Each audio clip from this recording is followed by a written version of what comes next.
today. Head coach Don James, in his 17th year at the helm of Washington, 71% winning mark, and he has guided Washington to 12 bowls. It'll be a 13th bowl this year as the Huskies will make their second return to Pasadena.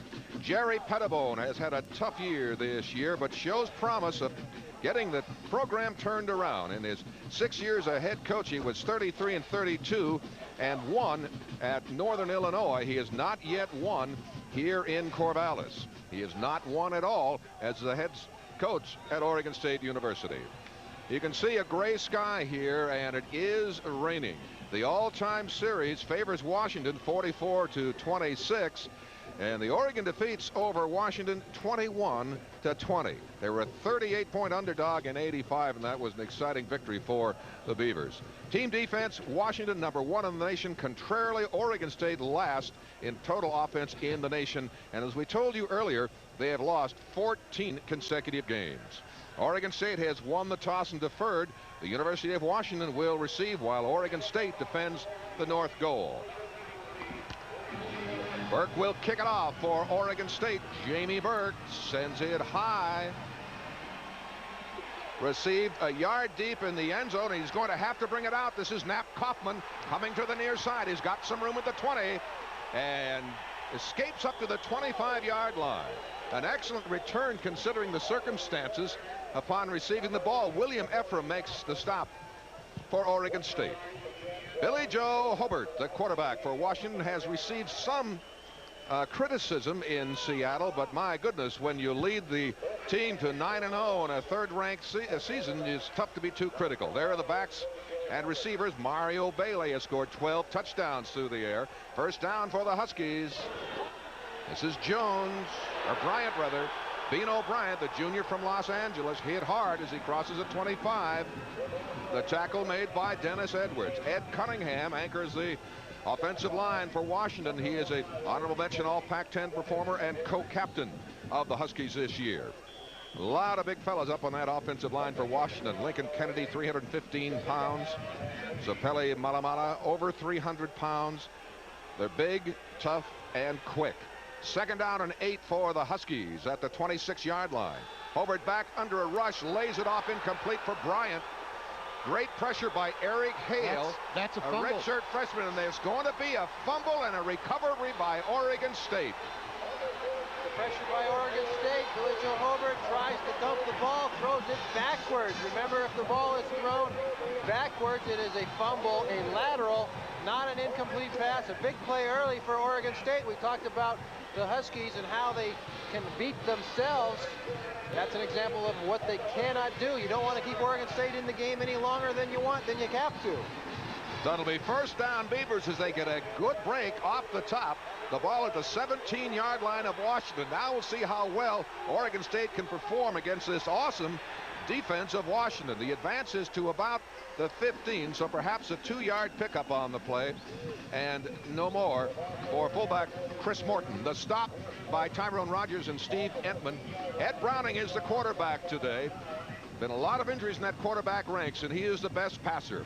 Chris Morton had a touchdown call back last week against California. He'd like to get that one back today. Second down and 9 for the Beavers at the Washington 15.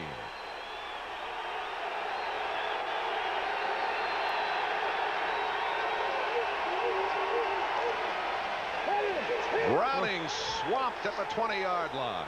Browning really doesn't have the speed of the other quarterbacks. Entman on the play, along with a rover back, Tommy Smith. For Oregon State, Adam Albaugh, a premier offensive lineman, can play guard or tackle, only a sophomore. And of course, Fletcher Keister is not here today. He is their best offensive lineman, but he is down with mononucleosis. And third down and 13 for Oregon State. The ball squarely at the 20-yard line. Maurice Wilson sets to the top of your screen. Morton, Young, and Paulson in the wishbone behind senior Ed Browning, playing his last home game in Corvallis. This is Young. A nice bit of running by Young, but he stepped out of bounds shy of the 15-yard line. It would not have been a first down in any case. The spot will be made now at the 16-yard line. Well, a good look at Julius Young's speed. Again, one of Oregon State's super young players. Andy Mason, just one of the huge horses up front. He has 6 sacks on the season. Of course, Rogers and Edmond.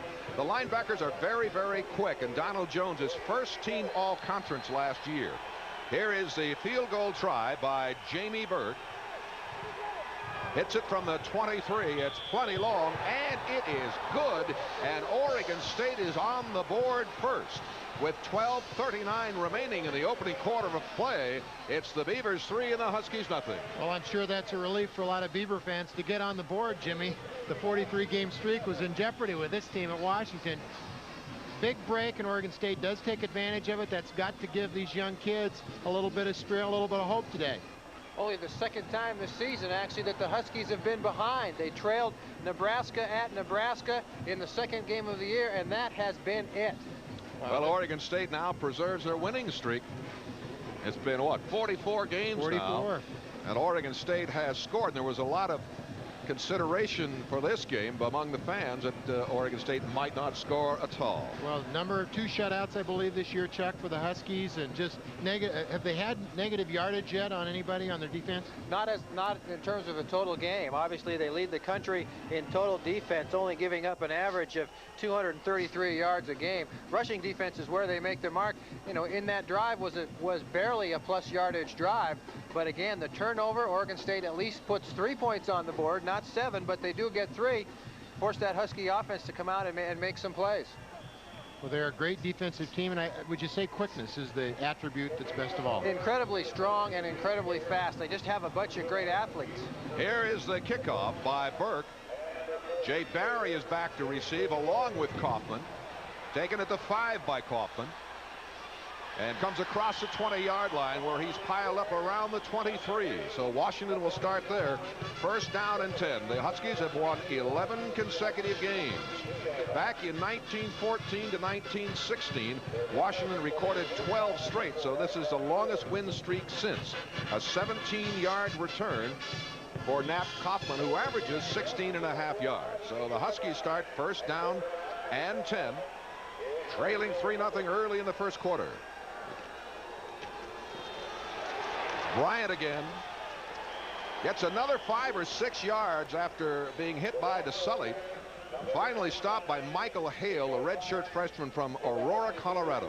If you take a look at this, Oregon State all year has hustled to the ball and hit pretty well. Their problems have been in just what you saw right there. Missed tackles, not finishing the job. That's what was the case against Arizona when it cost the Beavers big. Second down and a yard for the Huskies at the 30 of Oregon State. This is the fullback, makes a nice slide to the outside and has the first down and much more.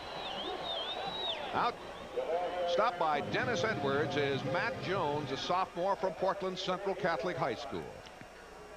Well, a good shot of Matt Jones, again an Oregonian who got away and is up playing for the Dogs. Nice cut right at the hole.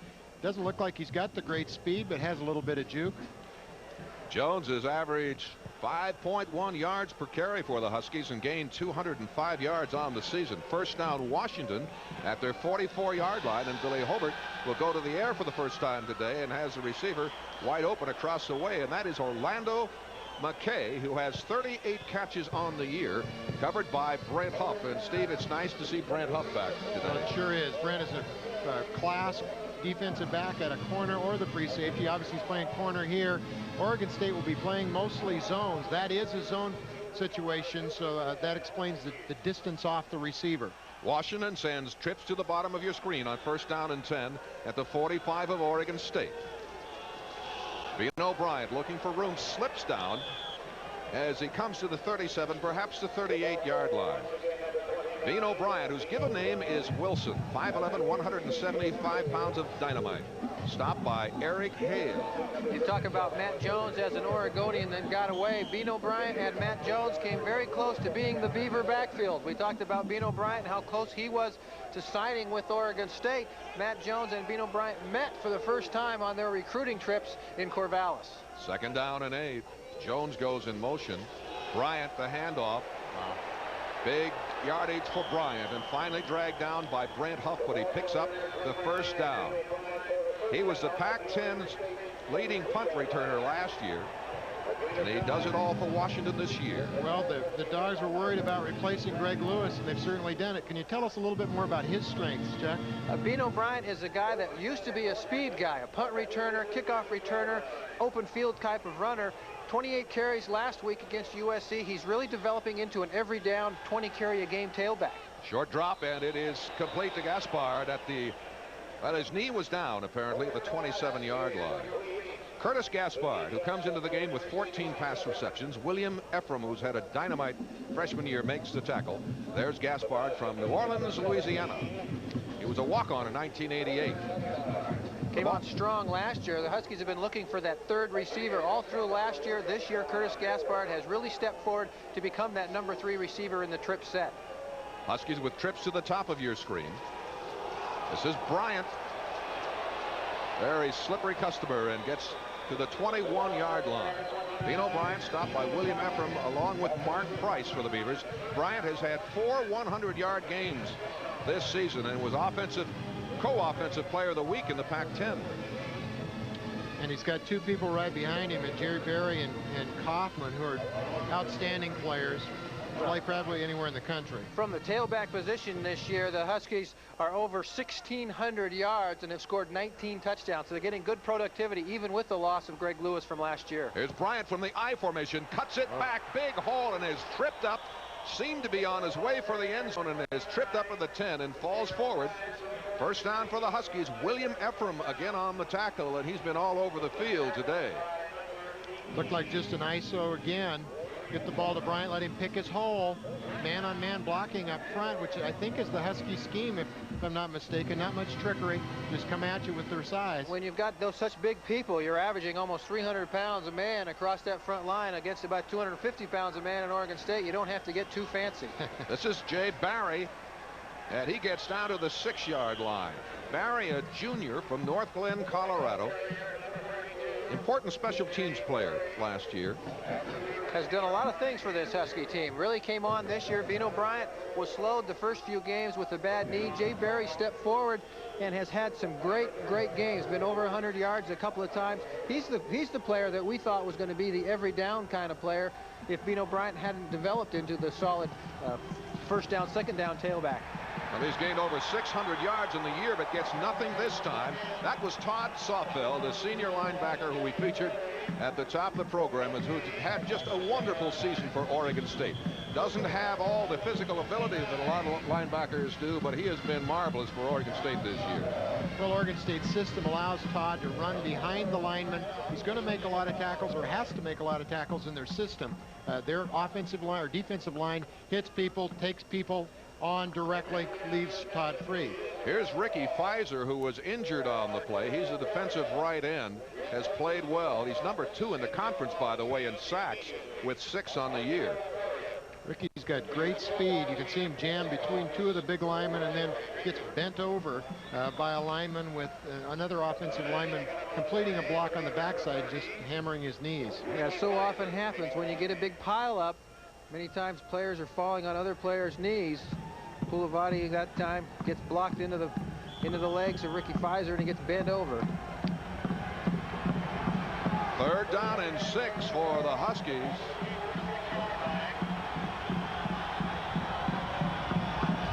Bailey motions back, and Hobart to throw. It is caught at the 3, and it's a touchdown for Bailey. Mario Bailey with his 13th touchdown of the year. 168-pound senior from Seattle's Franklin High School, and he delights those Husky boosters today with the score to put Washington on top. Oh, it was just a pick play, really. Washington runs very well. They end up isolating a great quick receiver on a strong safety without that kind of speed, who isn't normally playing man-to-man. It worked absolutely the way it's supposed to. Travis Hansen, who is 28 of 31, kicking point after touchdowns, puts it through the heart. And now with 8:31 to go in the first quarter of play, it's the Washington Huskies 7, the Oregon State Beavers 3. It's happening now. Special 2.9% Ford financing here in the Northwest. That's 2.9% financing for 48 months on the 91 Escort LX. 2.9% on the versatile 91 Escort wagon. Even 2.9% on the high-performance Escort GT. 2.9% for 48 months. Only on 1991 Escorts. Only for a limited time. And only at your Northwest Ford dealer.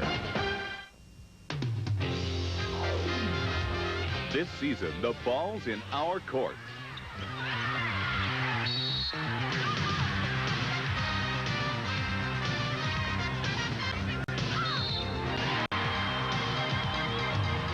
Husky women's basketball. The only way to see the whole show is to be there. The Washington women tip off this season against some of the best schools in the country. Call 543-2200 for season tickets and information.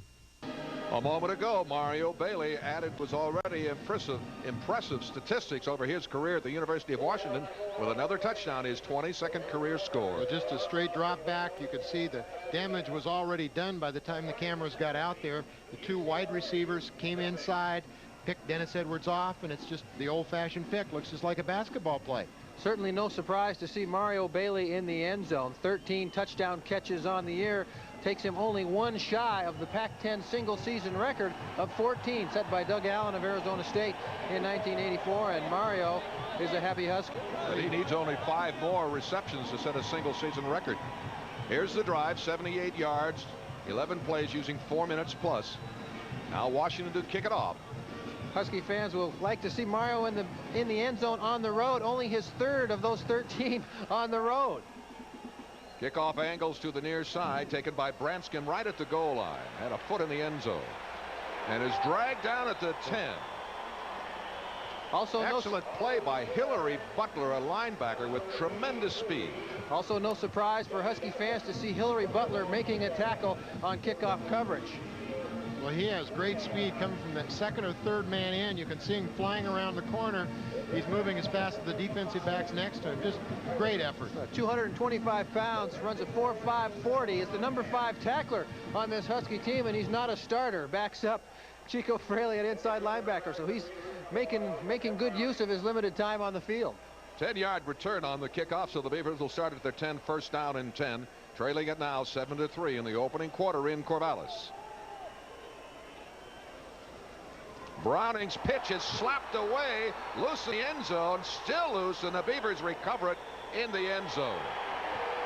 What a huge defensive play by Jaime Fields, who burst through and deflected the pitch.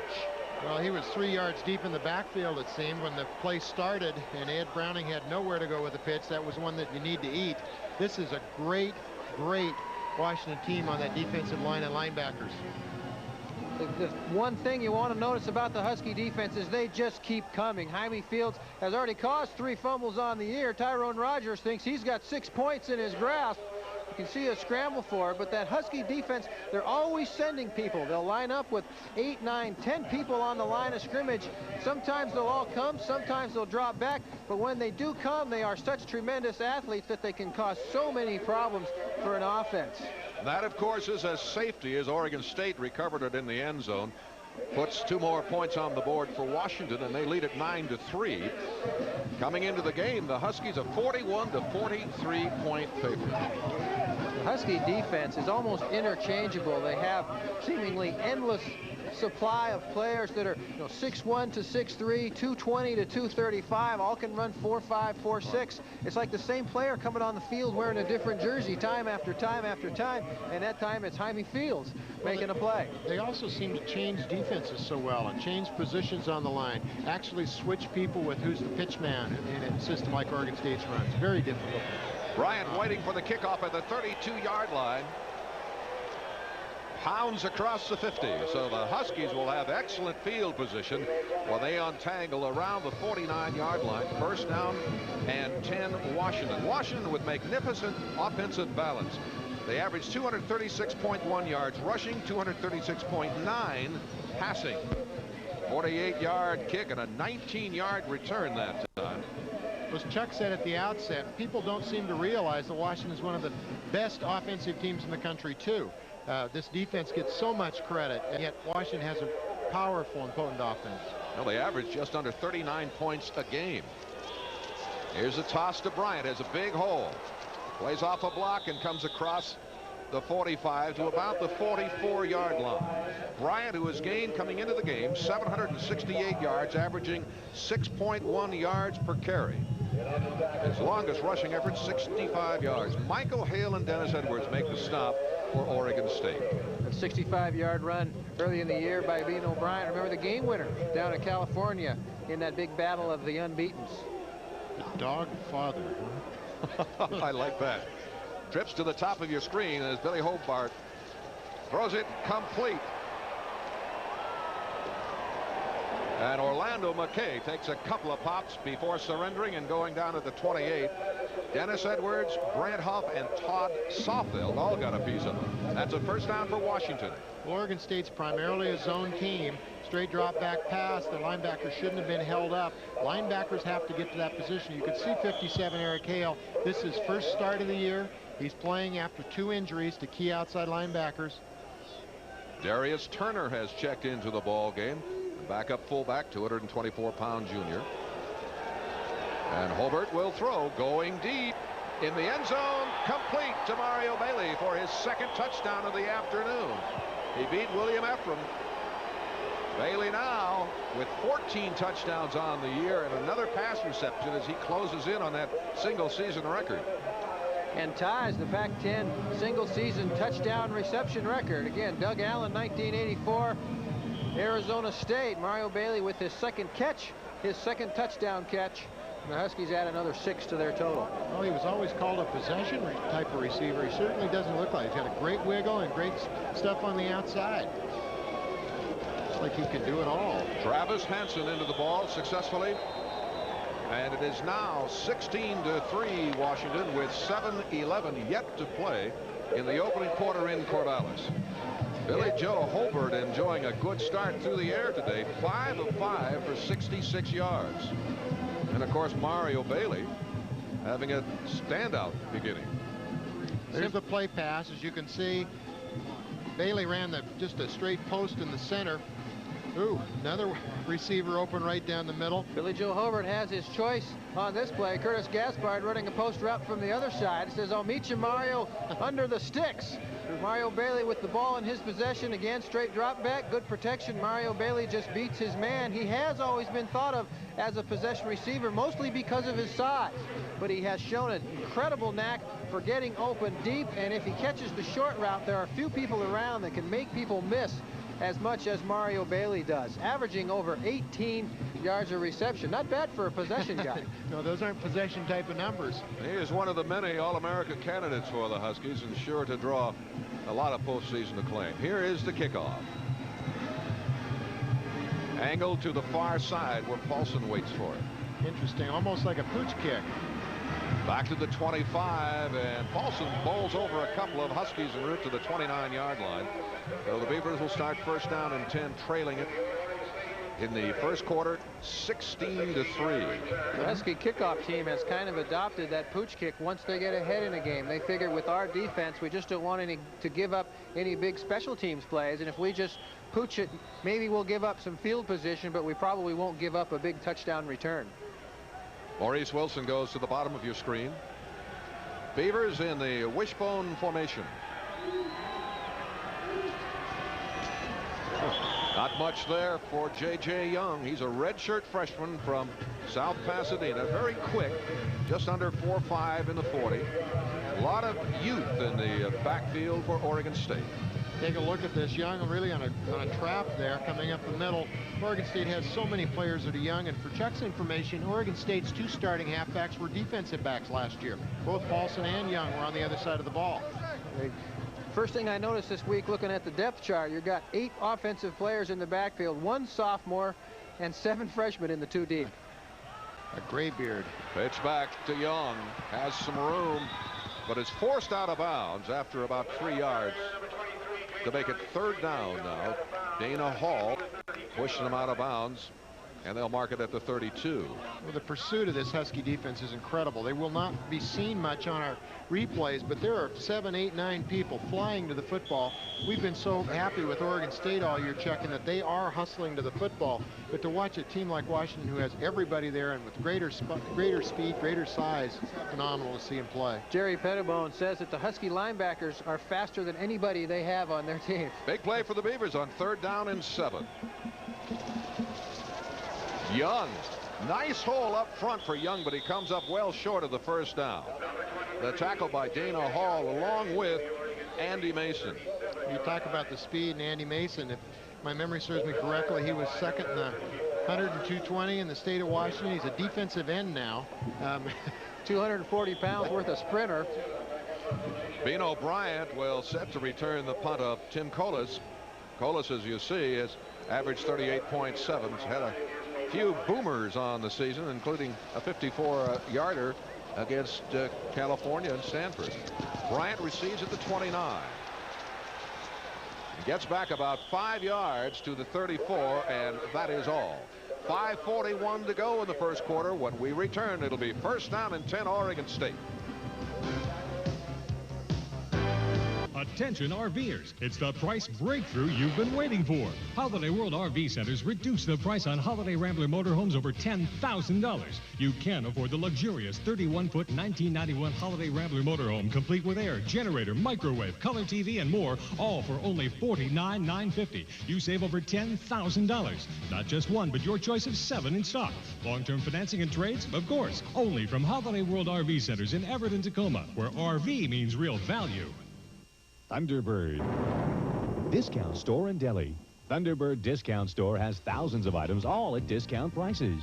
Come and relax in our comfortable sports bar, featuring big screen satellite TV to bring you any televised event.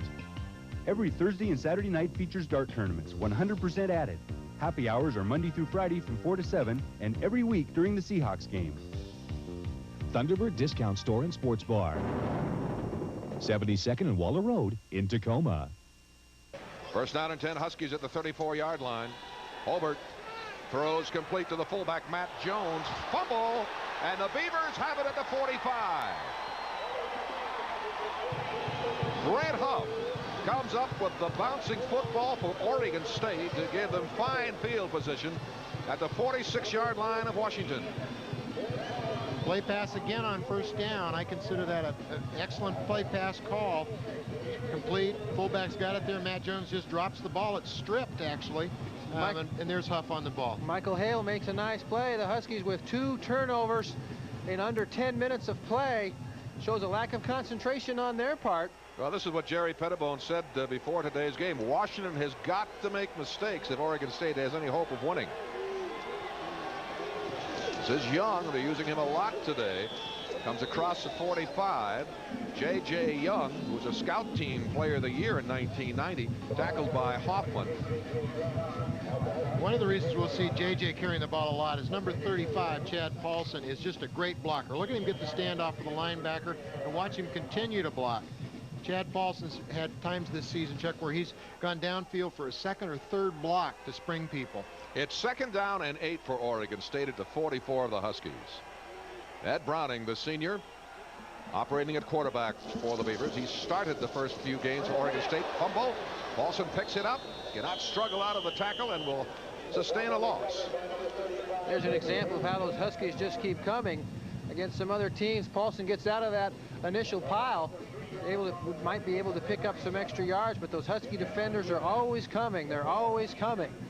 See, the pitch gets away from Paulson. Makes a nice play to pick it up. Walter Bailey is there to make a play, but right here there's a chance that he gets away from Walter Bailey to pick up some extra yards, but too many white shirts. Chad Paulson, the defensive player last year, moved to offense, and he has been outstanding. 3rd and 11 for the Beavers.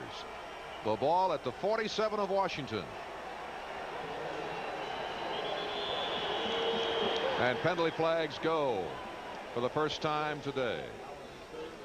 we were about to see a trips formation out of Oregon State, which is a featured formation for the Pettibone offense. He just hasn't had really an opportunity to run it much this year. They've had so many quarterback changes that they've been running typically their wishbone on 3rd and 15, 3rd and 20. That's their choice right now. Talking with Jim Lambright, the defensive coordinator for Washington, he says this team is not too tough to get a read on. They don't have any tendencies. Most times you chart, tendencies on 3rd and long versus 3rd and short. Oregon State runs the same play no matter what the down, no matter what the distance. Maurice Wilson has come back on the field. Oregon's deep threat. He flanks to the bottom of your screen. The Beavers will stay on the ground and give it to the fullback Morton, who struggles. He's a true freshman from San Jose. Young is also a freshman. And the sophomore starter in the backfield is Chad Paulson. So as we said, it's a very, very young team. Oregon State has 72% of the team freshmen or sophomores. Well, the punt situation has been very interesting for Oregon State all year. They are a very good coverage team, but they've had 3 punts blocked, typically the second punt of the game. Golis with a big rush gets it away. Fair catch is called for by Bryant at the 22-yard line. Now the Huskies will start 1st down and 10. The Huskies came with the rush there, trying to block that second punt of the game. Short punt that time, just 28 yards. Bean O'Brien knows he doesn't have any help, so he just waves the arm, says we'll take it right here at the 22. Let our offense see what they can do. Last week there was a block punt for a touchdown. It was really a punter's fault. Tim Colas dropped the ball. First one this year he's dropped. Cost a little bit of timing, and it was a touchdown. Big play in that game. Jones and Barry, the I-backs for Washington, on 1st down at their 22-yard line. This is Barry. Edwards almost took his head off, but really didn't get a lot of body on him. The tackle credited to Michael Hale, and they'll spot the ball at around the 26-yard line, bringing up 2nd down. Bean O'Brien and Jay Barry have really alternated time most of the year. Jay Barry has been more of the short yardage guy, a little bit bigger than Bean O'Brien. Barry at 190 pounds versus 178 for Bean O'Brien, but Jay Barry has seen a lot of time. 2nd down and 7 for Washington. Hobert runs out of time to throw, legging it across the 25 and goes down at the 29. Ricky Fizer makes a stop for Oregon State, short of the 1st down stake by about 4 yards. We talked earlier today about replacing Greg Lewis with these great running backs. Take a look here at Hobert. He sets up. He was a quarterback who was not supposed to be playing a year ago. And then you get your MVP from the Rose Bowl hurt. You can see this talent this young man has. Brunell's still sitting on the bench. Now, I don't know how he's come back from an injury. Maybe you can help us with that. This is the first 3rd down situation for Washington today as Hobert goes over the middle, complete to Bailey. Mario Bailey, his 3rd catch of the game, 2 touchdowns and a 1st down. 80% of the time that they throw the ball to Mario Bailey on 3rd down, he gets 1st down yardage. Going back to the conversation about Billy Joe Hobert and Mark Brunell. Mark Brunell blew his knee out completely in the spring. An absolutely unbelievable recovery, usually a 1-year plus recovery time. Mark Brunell came back, has seen some time in 6 games this year. But Billy Joe Hobert has played so well, there's no reason to replace it. 1st down for the Dogs at their 38. Hobert throwing to the far sideline. Gaspard rammed down by Huff. What a hit by Brent Huff. Well, there you see Oregon State's best defensive back. An honorable mention all-conference performer as a corner 2 years ago, as a free safety last year. He's their leader on defense. He hits it like a ton of bricks, and he can cover, Chuck.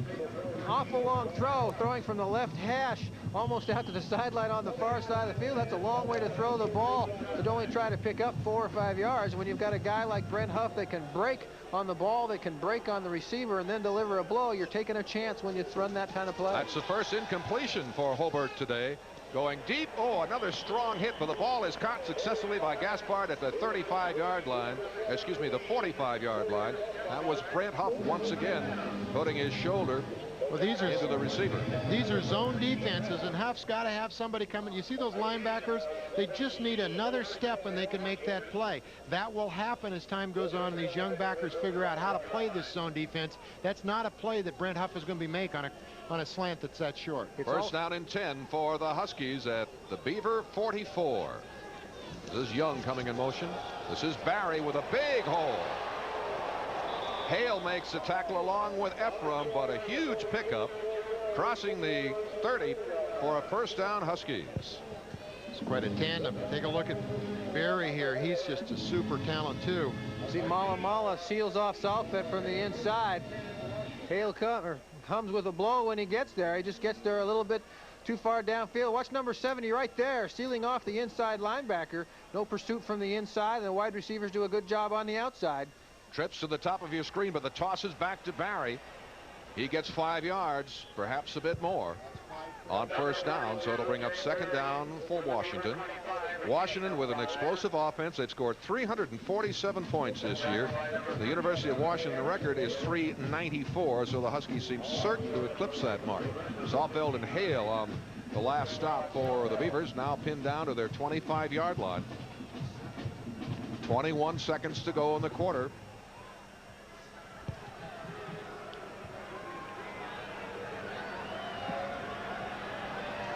Second and 5. Holbert keeps it, has the first down. Pretty nifty. Yes, indeed. See, 225 pounds a quarterback.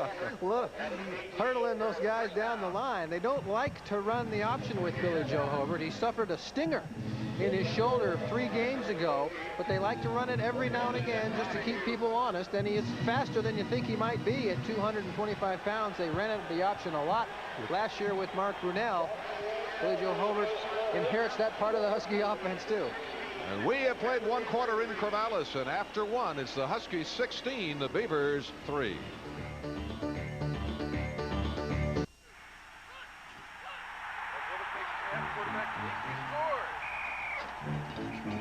It's the biggest thing to hit the Northwest in a long time.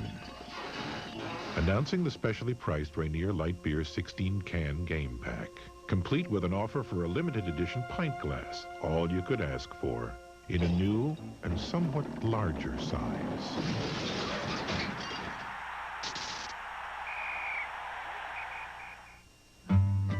Not every manufactured home could stand up to a Montana winter. So these homes are being built to energy-efficient, super good sense standards. They're snug to keep drafts out and comfort in. Solid to hold down heating and cooling costs. And smart because they come with a cash rebate. Super good sense. Accept no substitute. Call 1-800-242-CENT. See First Bank and Prime Sports Northwest present the 1991 Washington State Apple Cup Rally. It's the Cougar Party of the Year. Friday, November 22nd at the Seattle Westin Hotel Grand Ballroom with live rock and roll, the Cougar cheerleaders and marching band, WSU coaches, and all the food you can devour. Hurry, order your tickets now. Call 1-800-GO-COUGS or 448-1338. Don't be left out with the dogs. We open the second quarter with Washington on the 19-yard line of Oregon State, leading at 16-3. Hobert will throw, going for the end zone, caught by Bailey. So what's new? 3 touchdowns for Mario Bailey today to run his career total to 24, an all-time mark at Washington. And a new Pac-10 single-season record for most touchdown receptions in a season. Mario Bailey continues his record-breaking march through 1991. Well, it looked like just a blown coverage. They were trying to cover him. It looked like outside-inside, but I don't think that can happen when one's a linebacker and one's a safety. Hansen with a point after try is good. And so with 4 seconds played in the quarter, Washington bumps their lead to 20 points, leading the Beavers 23-3. Goodness. Oregon State certainly struggling in the early going with a -1 net yards in the first quarter. Well, normally you'll see man-to-man defense down inside the 20. There's a replay of this touchdown. It's just a straight drop back. Can't really get a look at Bailey's coverage there. You see him flashing across the screen and wide open. He actually just split 2 defensive people, 1 linebacker, 1 defensive back. And I'll tell you, Chuck, Oregon State actually will run a zone inside the 20, which I think is pretty unusual. Not too many people do. Usually on the limited field, they'll play a man-to-man. Mario Bailey very good at avoiding the chuck on the line of scrimmage. A lot of people count on throwing the receiver off balance at the line of scrimmage, and if you miss a receiver like Mario Bailey at the line, he's going to be 3 yards behind you before you can recover. Here's the drive. It carried 3 minutes and 9 seconds for 77 yards and 10 plays. And Mario Bailey having a tremendous beginning here. We've still got 14:56 to play in the first half. Well, that 42 points is looking pretty good right now. At the current pace. If you look at a game like this, both teams, ironically enough, are probably trying to achieve the same thing. Oregon State is trying to get better. Washington comes into a game like this, and what they can't afford to do is suffer any kind of letdown. If they're going to go into a Rose Bowl and face a top 2 or 3 team in, let's say, Michigan, they're going to have to be better than they were the last couple of weeks, so they've got to get better today also. Jason Krabs' kick taken at the 1-yard line, and Branscombe gets back to about the 18. The tackle by Butler. And so the Huskies and the Beavers here early in the second quarter, a lopsided beginning. Washington on top 23-3. Well, you would never ever know that this is a Washington team that's 9-0 playing 0-9. Their players are trying to get the fans into the game. They're fired up, running around. They want to be #1 in the country, I think. First down and 10, Oregon State. Maurice Wilson is set to the bottom of your screen.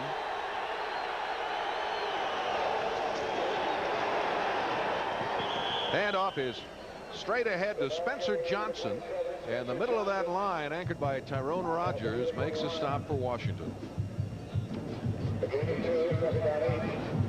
Look at the statistics here. As we mentioned, Oregon State with a -1 total yards, and Washington already with 188 yards on the game, and their total offense average is 473. That's the 5th best mark in the country.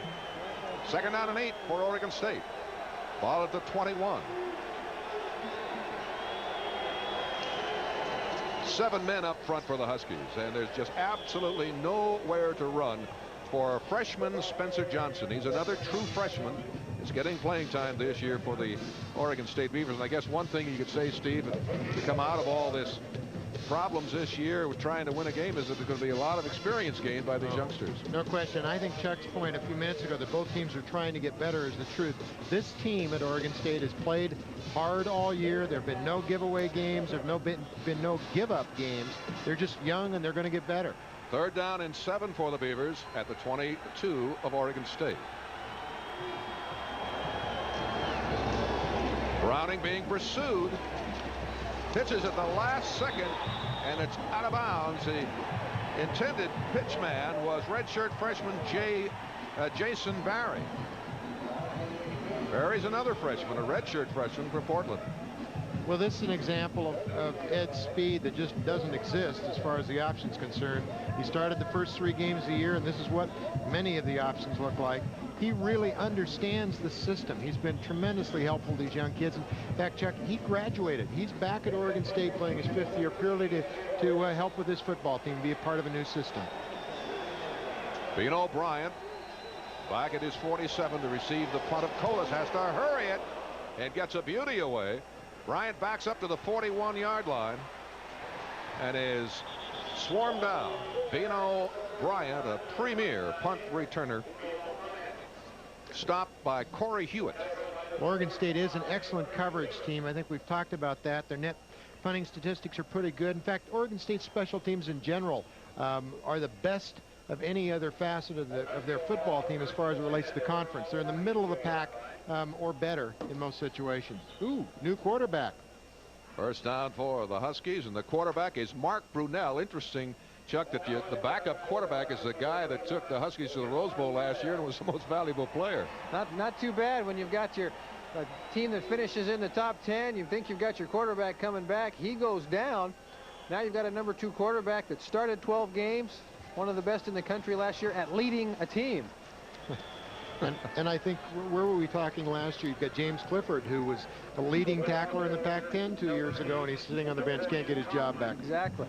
Napoleon Kaufman in the game at tailback, also the number 3 tailback behind Bino Bryant and Jay Barry. So Don James going to give his skill position people, particularly Mark Brunell and Napoleon Kaufman, a chance to play early. A true freshman, one of the most highly recruited players ever to come to Washington, rated the best running back in the country in high school by many, many people. Brunell going deep. to the sideline, just over the fingertips of Orlando McKay. The cover guy was Brent Huff for Oregon State. You're talking about Kaufman a moment ago, Chuck. 5,100 yards gained in his high school career. Not too bad. Not too bad. And an astounding number of touchdowns. Also in high school, again, the #1 ranked player by many, #1 ranked running back in high school came here. Don James doesn't like to play skill position people in their freshman year, but you can see he's contributed quite a bit this year. Third down completion for Washington this year, an outstanding 50%. Brunell takes his time and throws complete over the middle to tight end Aaron Pierce, where he's hit down by Brent Huff. Aaron Pierce, a senior from Seattle's Franklin High School, excellent athlete. Well, Brunell hits him just a nice pattern across the middle. Excellent route. He just breaks the inside, knows where the zones are. He's got a linebacker beating on him. Oregon State's coaches feel that Aaron Pierce is the best tight end in the conference. You don't hear about him a lot like some of the others from UCLA and a lot of the more predominant passing teams, but he's a good one. First down Washington at the 43 of Oregon State. Brunell to throw complete to Kaufman on the sideline. Beautiful move by Kaufman to get around Price. Picks up another few yards before Brent Huff makes the tackle, but the advance of the football is to the 36 of Oregon State. Boy, you can see how quick the feet of Napoleon Kaufman are right here. Outside, inside, how do you do? And he's upfield close to first down yardage, but his problem is sometimes his feet are too quick. His body can't keep up. He often causes himself to fall down because his feet are moving so fast. I'd like that problem. Second down and 4, and again is Kaufman. A penalty flag is down as Kaufman gets to the 30-yard line, and perhaps a first down for Washington, but there are penalty flags down along the 35-yard line on each side of the field. Hale and Ephraim combine on the tackle for Oregon State. Let's see what the penalty is. The end of that run was exactly what Chuck was describing. Kaufman made about 4 moves and ended up putting himself on the ground. Defense, penalty is declined.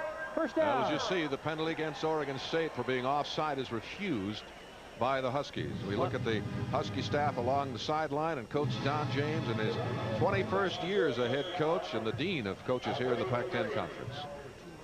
Actually, the #5 coach in the country in terms of tenure at his school. Been there a long time. With enormous success. First down and 10, Washington at the 30. Brunell will throw. Complete to Bailey. And Bailey is rocked hard by Hewitt at the 20, and Bailey, surprised, doesn't score a touchdown on the pass reception.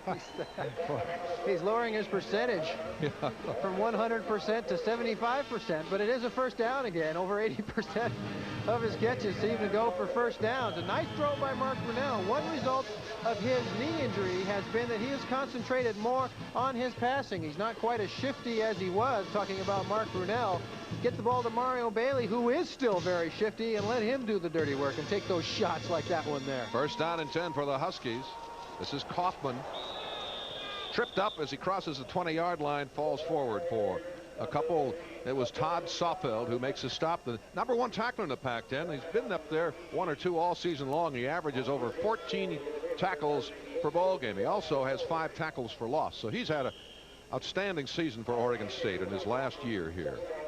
It's a pleasure to watch the diversity of this Husky offense. You mentioned the balance, but also not just run and pass. They throw in screen. The variety of formations, the variety of plays is phenomenal.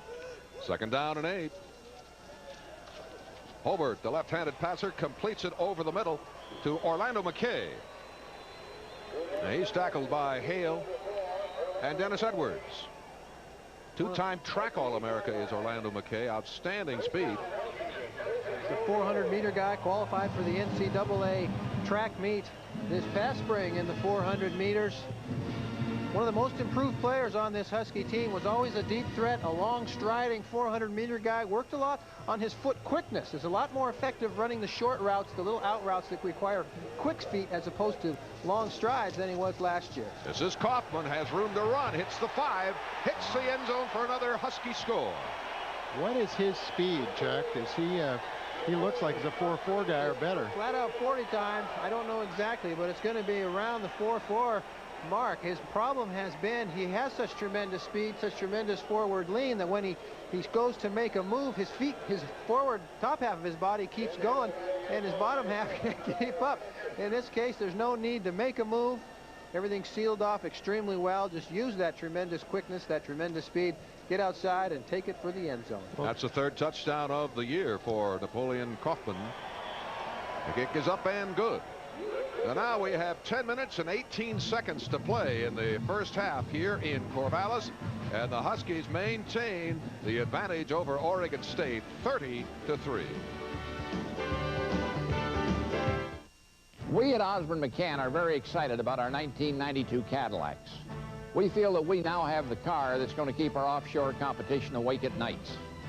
And now, even more for the competition to worry about. With the GMAC Smart Lease program, you can get rates as low as 2.75% for 24 months. It's a great way to go. Come in and check it out.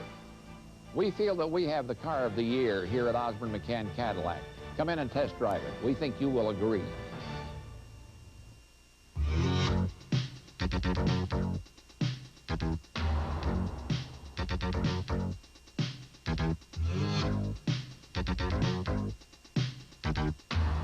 When it's gotta fit, we're it.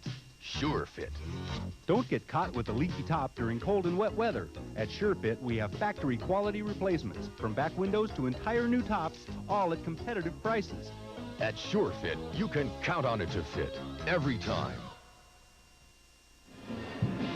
A replay again of the touchdown, and what I think is very interesting is you see Napoleon stride to the outside, and basically he leaves Oregon State's fastest player, William Ephraim, number 18. There are a ton of these players that have great speed. Not just, we talked about the speed on defense, but you get an example there of the speed on offense. Bean O'Brien, one of the best track men in the country, he was on the 4x400 relay team last year from the University of Washington that came in 5th in an NCAA tournament. And Bean O'Brien says he does not want to race Napoleon Kaufman. Get a look at the scoring drive. 2 minutes and 47 seconds takes the Huskies to put another 7 on the board. Here comes the Husky kickoff. Branscombe and Paulson are deep for Oregon State, and Branscombe has it at the 7. Up the right side hash, and gets across the 20 to about the 23-yard line. So it'll be first down and 10 Beavers, down by 27 points with 10:13 to go in the second quarter. That's a 16-yard punt return for Kenyon Branscombe. And the Dogs on the day have had the ball 6 times. They've got 4 touchdowns and 2 fumbles. And the Dogs have 248 yards total offense already. Last week, California was held to 300 yards by the Beavers. First down and 10. This is Miller. He'll lose a yard on the play. Boy, Entman was closer to the quarterback when he handed off than the halfback was. Loss of yardage on the play. Again, no surprise when that Husky defense gets into the opponent's backfield. Coming into today's game after 9 games, 104 tackles for loss. Right. So they can be awfully, awfully aggressive. Total yards 248 to nothing. First down, rather second down and 11 for Oregon State at the 21.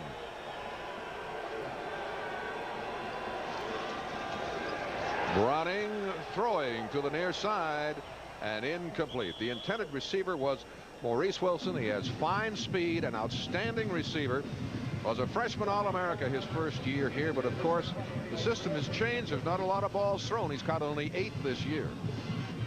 But nobody would be more disappointed to see an option coach come to your school than a wide receiver. All of a sudden you don't have a role. It's almost like a tight end when you hire a run and shoot coach. There's no place for you to play. Well, he's really adjusted well. He's been offensive lineman of the week a couple of times for Oregon State with his blocking. Third down and 11 for the Beavers at their 21.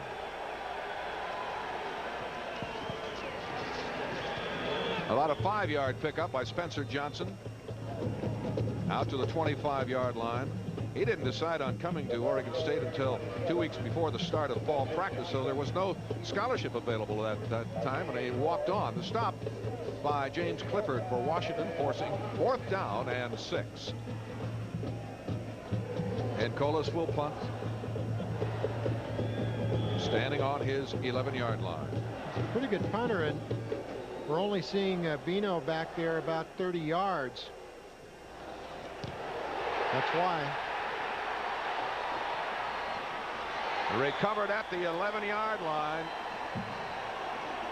Dana Hall made the defensive play for Washington.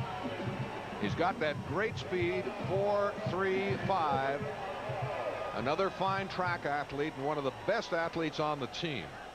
Well, just take a look. He comes from the outside. The snap is caught well, but it's just a little bit high.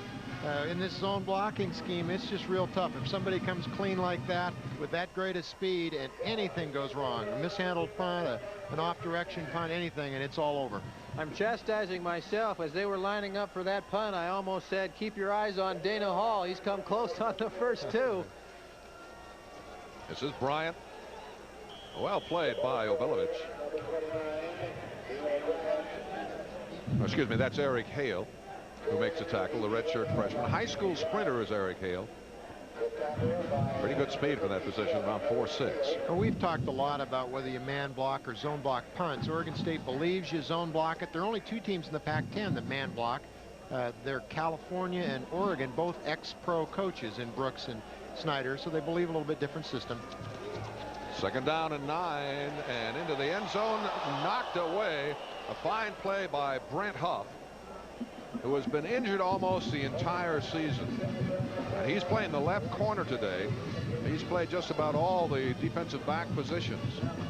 Well, interesting, Jimmy. You take a look at this, you'll see Billy Joe's back in the ball game. First down, second down, excuse me. Just an out and up.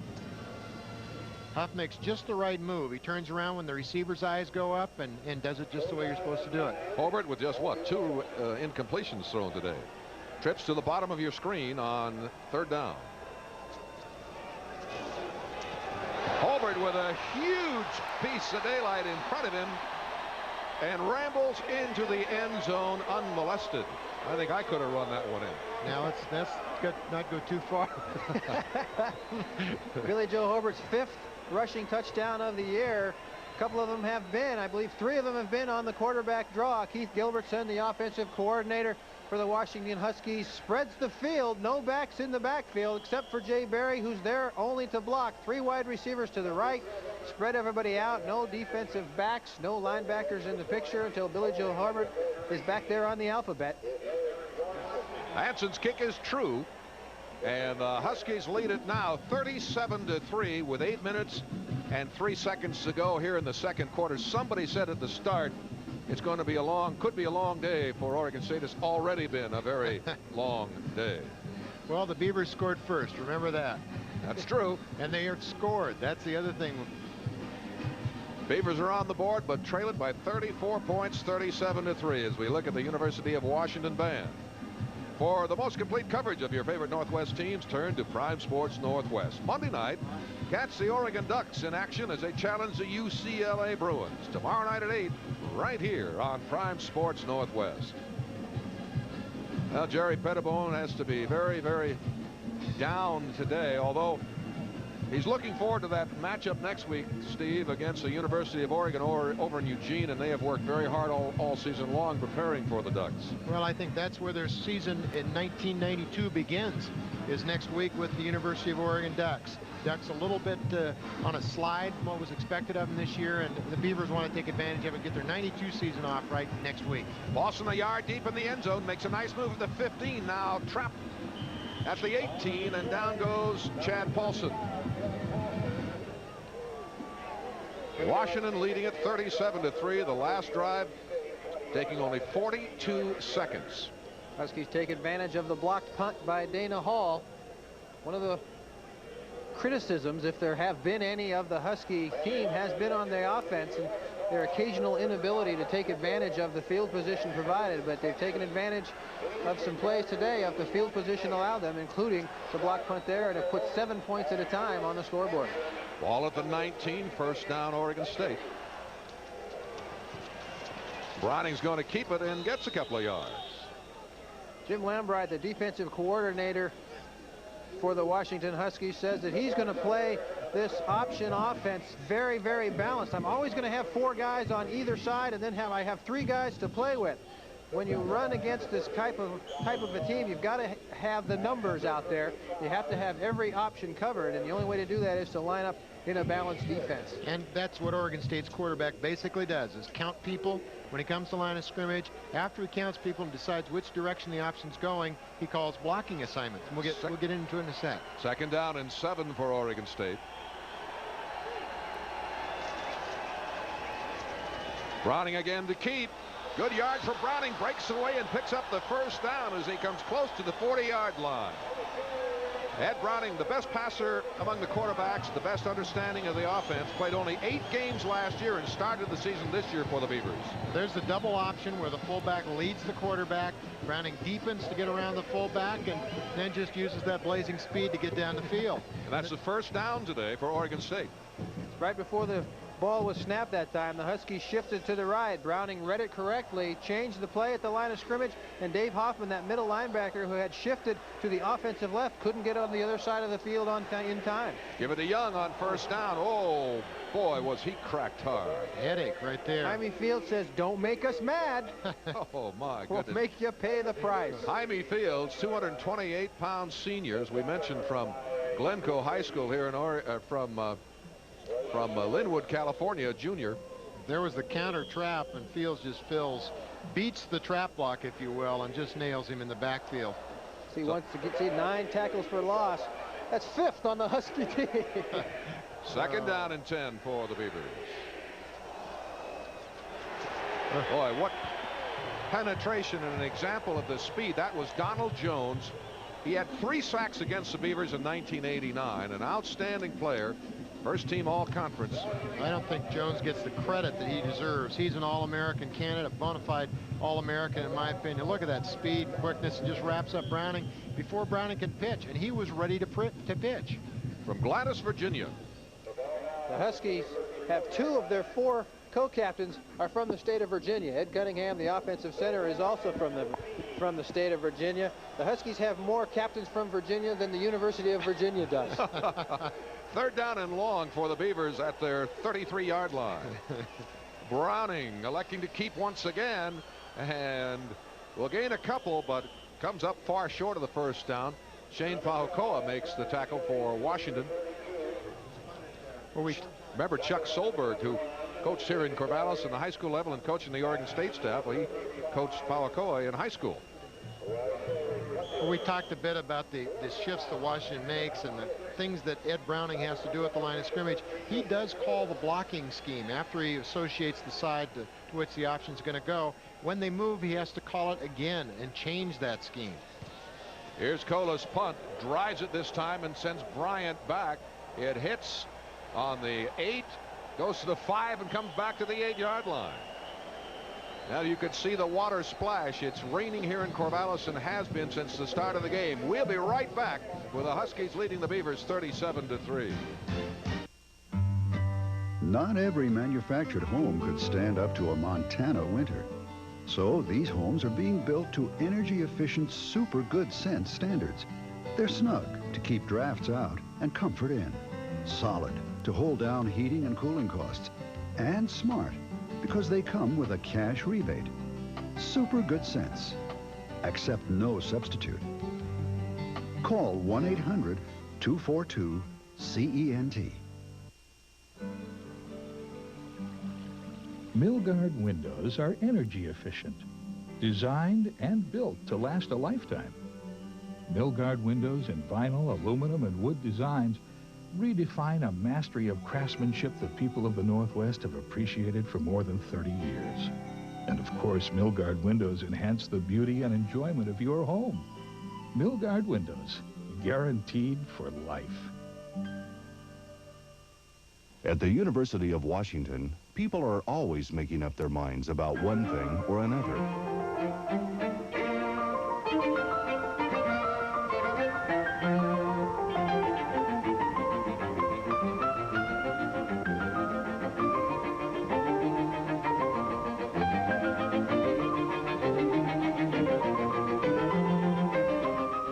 University of Washington, where minding other people's minds is our business.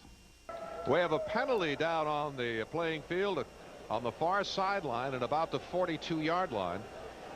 And the offensive unit has come back on the field. Must have been a holding call of some sort. It was 4th and 6 on the play. The penalty is obviously on Washington. If it is a 5-yard penalty such as an offsides, it would bring up a 4th and 1. And Oregon State, obviously with nothing to lose, brings Ed Browning and the Beaver offense back on the field. That's what appears to be 4th down and 1. And the Beavers will go for it at midfield. Nothing to lose here, down 37-3 with 4:41 to play yet in the second quarter. See, the Husky defense has to dump the Gatorade cup and hustle back on the field, and Ed Browning is even more confused than the Husky defense. Well, the Huskies had 9 men up front, and Ed Browning wisely takes a timeout to talk to his coach.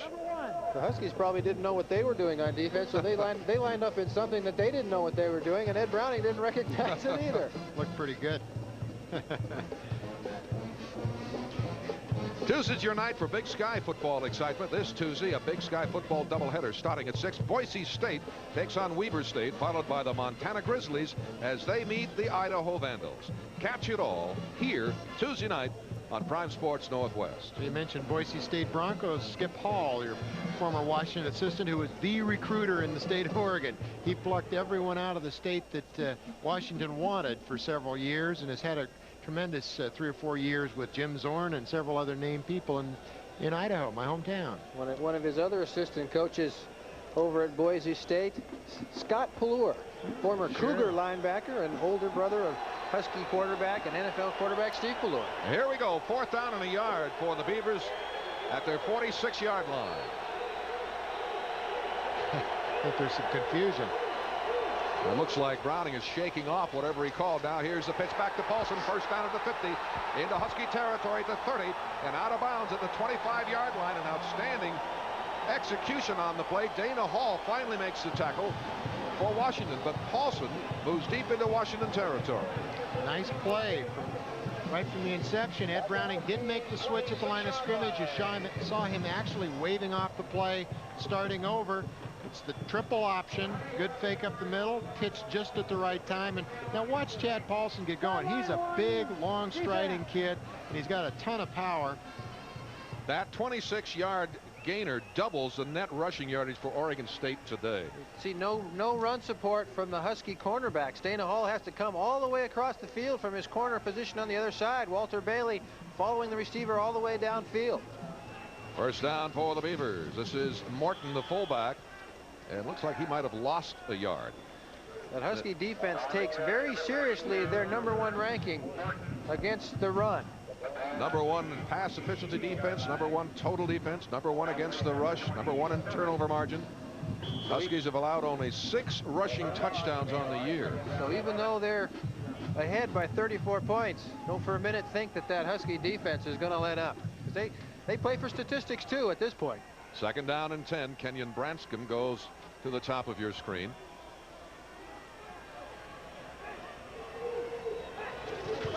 Looks like an offside on the right side of the line. It looked to me as though Adam Albaugh went out just a little early. Yeah, he was leaning into the snap, that's for sure. Let's take a look. There's Browning clapping his hands. He's very, very poised.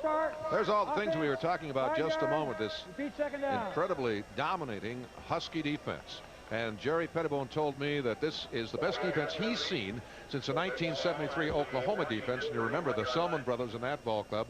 Rod showed who else? Jimbo Elrod. Now this is, he says these people compare very favorably with that ball club. Well, I got some barbecue sauce from the Selman brothers a few weeks ago, Jimmy. That's what they're doing now in the state of Oklahoma. Selman brothers barbecue sauce. Second down and 15. Browning will throw for Young. Out of bounds, incomplete pass. See, Walter Bailey absolutely takes the ball away from Shane Palcoa. Palcoa comes over from his safety position to make the interception. Walter Bailey goes up and takes it away from him. By the time he wraps it up, the whole pile of them are out of bounds.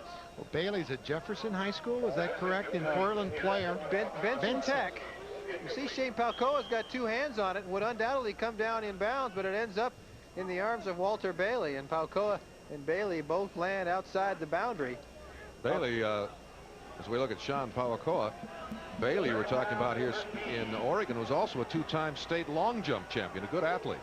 4th down and 15 for the Beavers. Pitch to Young. It's a nice block on the corner by Paulson. And Young is knocked out of bounds at around the 25-yard line by Pauakoa, the junior from Marysville. Beavers having some good success with the pitch. Browning comes down the line. Tommy Smith, the rover back, forces again. No corner support. Shane Pauakoa comes up from his free safety position to make the play. It's actually surprising they're having this much success because Ed is not particularly fleet of foot, and he is not getting out to the outside quickly like Alford or even Ian Shields have been doing in the past few weeks. Beavers will attempt the field goal, 41 yards, plenty of leg, and it is good. Though the second field goal of the afternoon converted by Jamie Burke to make it 37-6 with 2 minutes 30 seconds to go here in the first half. A lot of Huskies in the stadium today. You know, when I drove down from Seattle yesterday, I must have passed at least a dozen recreational vehicles decorated out in all the Husky colors headed here for Corvallis. And this parking lot last night was full of Husky fans in their cars and trucks and trailers and whatever. Because of the fact that there is, or was, I guess, by the time people see this, no live television. A lot of people, I know I talked to at least half a dozen people that were coming down strictly because there was no live TV. They wanted to be there when the Huskies clinched the Rose Bowl. And that's exactly what will happen with the victory today by Washington. Back-to-back Rose Bowl appearances. They would appear to play Michigan in the Rose Bowl on New Year's Day. Look at a nice drive. 5 minutes and 27 seconds, 11 plays. Remember, Huskies had forced them to punt, but they were offsides on a 4th and 6 play. So Oregon State elects to go for it on 4th and 1, gets it and turns it into 3 points. And look at the possession. It was over 5 minutes, as you said. Last week, Oregon State held the ball for 41 minutes against Cal in their best outing of the year offensively and defensively. Here is the kickoff. Berry and Kaufman deep. It's Berry taking it at the 8-yard line, straight up the field. Makes a nice return as he crosses the 25 to approximately the 28-yard line. The stop by Rico Petrini, who suffered a concussion last week against California, and Corey Hewitt, who has been in an awful lot of tackles and special teams today. Hewitt's getting a lot of time on defense today that he hasn't had all season. They make the spot of the ball at the 28, just a few inches beyond, so it's 1st down and 10 for Washington. Billy Joe Hobart back in the game again, waving his arms. 2 minutes and 31 seconds to go in the half. Wants to know if Jeff Woodruff and Keith Gilbertson want him to run the 2-minute hurry-up offense. Throwing complete to the tight end, Pierce. Not an easy man to bring down. 6'5", 240 pounds, but Obilovich finally does it at the 48-yard line. Well, these receivers are so well coached. They know how to run the zone routes to get open. They find the open spot and just slide right or left. 1st down for the Huskies. All day to throw the football.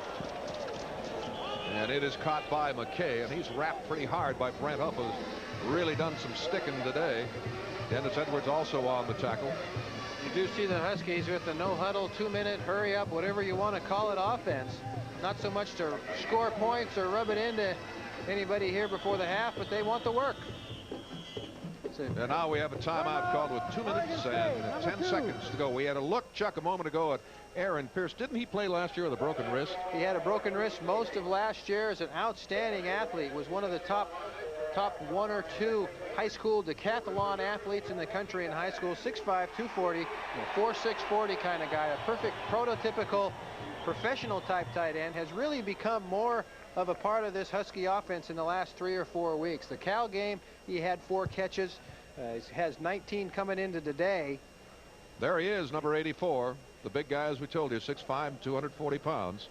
It's nice to see him back. You mentioned his prowess at decathlete. Was he of this size when he was recruited to Washington? One of the things that the Washington program has been very good at is taking good athletes with some size, 210, 220-pound type guys, and turning them into 240-pound guys, and taking 220, 230-pound guys and turning them into 270, 280-pound guys. See Billy Joe Hobart, who's always been 225 pounds and is throwing it well today. But one of the strengths of this team is their weight program. They have 19 players that bench press over 400 pounds. Oh. Ball at the 37-yard line of the Beavers with 2:10 to go in the half. First down, Huskies. Again, all kinds of time for Hobart, but he throws incomplete this time. McKay, again, the intended receiver, and Brent Huff covering for Oregon State. Again, Oregon State's in their zone defensive system. Huff is expected to make this play, and actually a linebacker's got to get to run to that out. Huff cannot make that play and take a third of the field or a half of the field, which he's forced to in Oregon State's zone situations. Gaspard to McKay. Go to the top of your screen along with Bailey on second down and 10. Hobart can't find an open receiver. Incomplete. Intended for Mario Bailey, and he may have been out of bounds anyway. Went right through his hands. Good defensive effort by Corey Hewitt for the Beavers. And as you mentioned, Steve, he has seen a lot of defensive side play today and has done an excellent job. There's an offsides on Oregon State, defensive right end. Excellent play that time by Todd Saulfeld. The play was designed to send Bean O'Brien up the sideline after a quick out.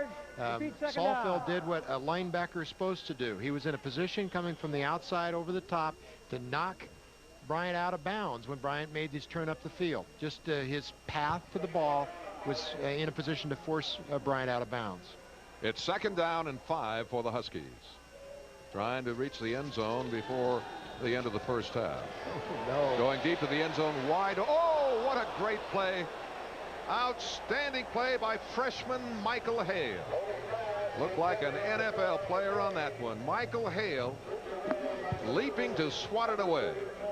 And what appeared to be a sure touchdown. Orlando McKay has the distance between himself and the defender Michael Hale, but you see Hale makes a nice play on the ball, just gets enough of that gloved finger to deflect it out of the hands of Orlando McKay. One weakness of Billy Joe Hobart has been so far this season is throwing the deep ball. He tends to underthrow it just a touch, in this case trying to keep it inside the boundary. Now that was just a great athletic play by Hale. On third down, it is caught by Mario Bailey at around the 23. Corey Hewitt on the tackle, but the Huskies will have a first down.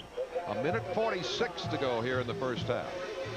We get a look at this one. You'll see again linebackers taking the receiver. He's coming from the inside out toward the receiver, and the linebacker has to learn to not allow that person to run across his face and behind him. When it, just as we talked about Saulfeld a minute ago, when the back tries to come across him or the receiver, he's got to make that contact. He is entitled to that spot on the field and certainly can't let the guy come under him and run for the easy first down. First down, Huskies. Hobart throws complete to Pierce, the tight end. Michael Hale on the tackle. Is Pierce the target during the season this much as he has been today? Not so much at the beginning of the season, but the last 3 or 4 weeks, beginning particularly with the Cal game, and in situations like this against zones, they've gone to him quite a bit. Second down and 5, and Hobart going for the end zone and nowhere's near. The closest receiver was Orlando McKay. Brent Huff was covering for Oregon State, and that now shows a minute 14 to go in the first half. So miscommunication there between Billy Joe Hobart and Orlando McKay. People don't realize oftentimes that those routes are variable. You come up to the line of scrimmage and the receiver and the quarterback have to read the same thing on defense, because depending on how the defense lines up, that receiver might go inside, he might go outside. That time Orlando McKay read it to go inside. Billy Joe Hobart threw it towards the corner. It's third down and 5 now for Washington. Ball at the 23 of Oregon State. Into the end zone, and this time it is caught for a touchdown by Orlando McKay. And again, the huge margin between himself and Michael Hale. Touchdown, Washington. We talked quite a bit about Orlando McKay, and I think we forgot to mention that not only is he a fine athlete, but he was a first-team All-Pac-10 All-Academic team last year. The whole package. This time, Billy Joe Hobart and Orlando McKay are on the same page. Said we tried it once, Orlando, and you went inside. I'm going to throw it outside until you go get it. Well, I think the play before when you were talking, Chuck, also, Paul Avati put a big rush on Hobart, so he didn't have the luxury of standing back and reading the system. That time he certainly had plenty of time and no problem. Kick is good by Travis Hansen. And with a minute 8 to play, Oregon State now trailing at 44-6.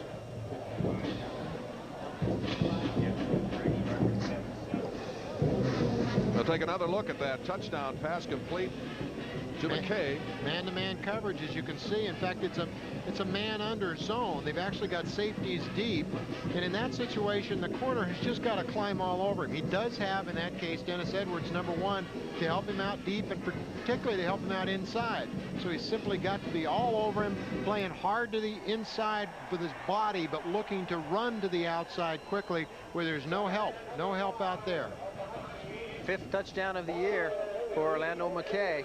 You've got receivers that are putting up numbers like Bailey and McKay. You're going to put the ball up. And the final result, 18 yards to Orlando McKay, and 7 points for the Huskies. And Chuck, we at Oregon State have only 5 defensive backs active for this game who can play. The rest are injured. Oregon State traveling less than 60, allotted 60 people most of the season because of injury problems.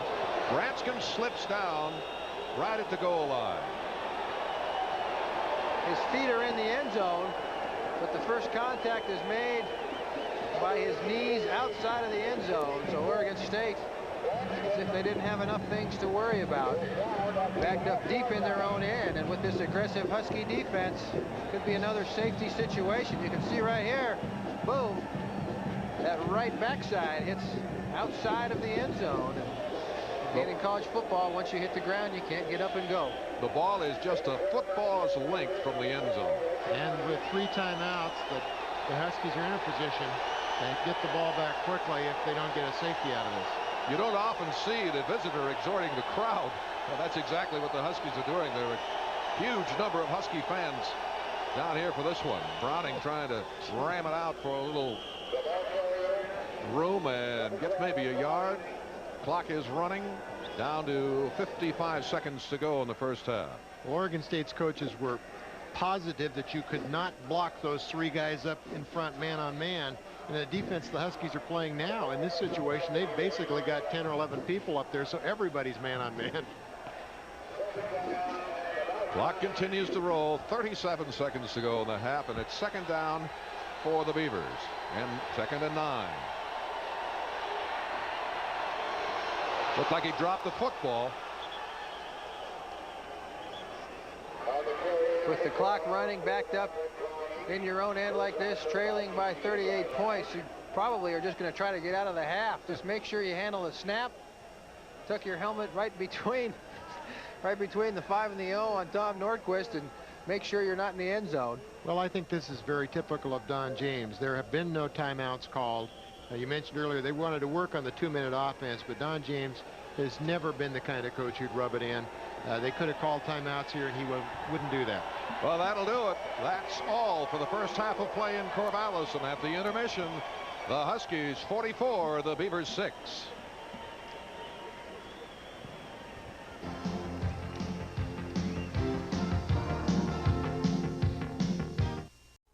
Play a Big 8 team in the Orange Bowl, or they will for sure, I guess, and they will be a lower ranked team. Well, Colorado is ranked 15th or 16th.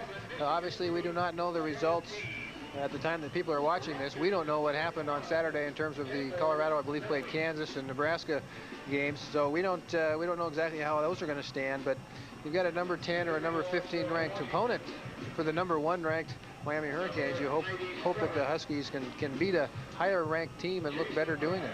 Well, here we go now as Jason Crabb approaches the football to kick it off to Oregon State. Hits it very high. Taken by Branscombe at the 9-yard line.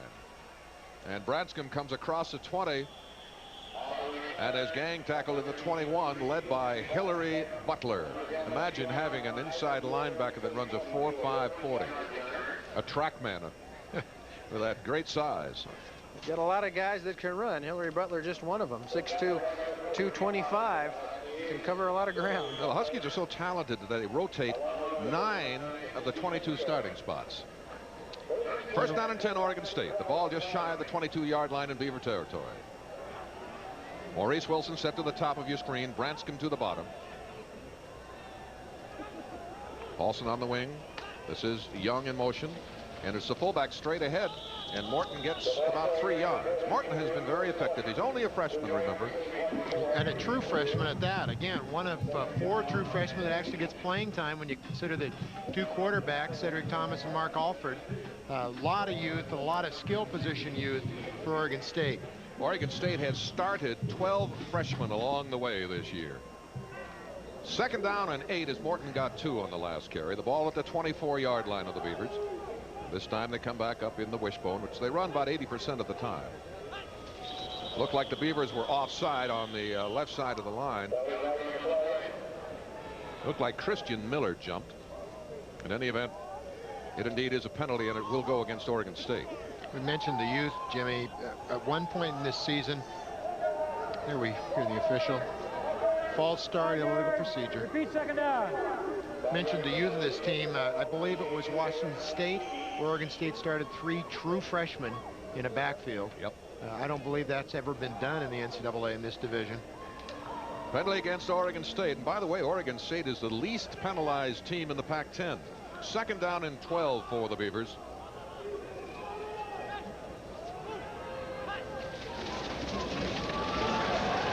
Browning going over the middle.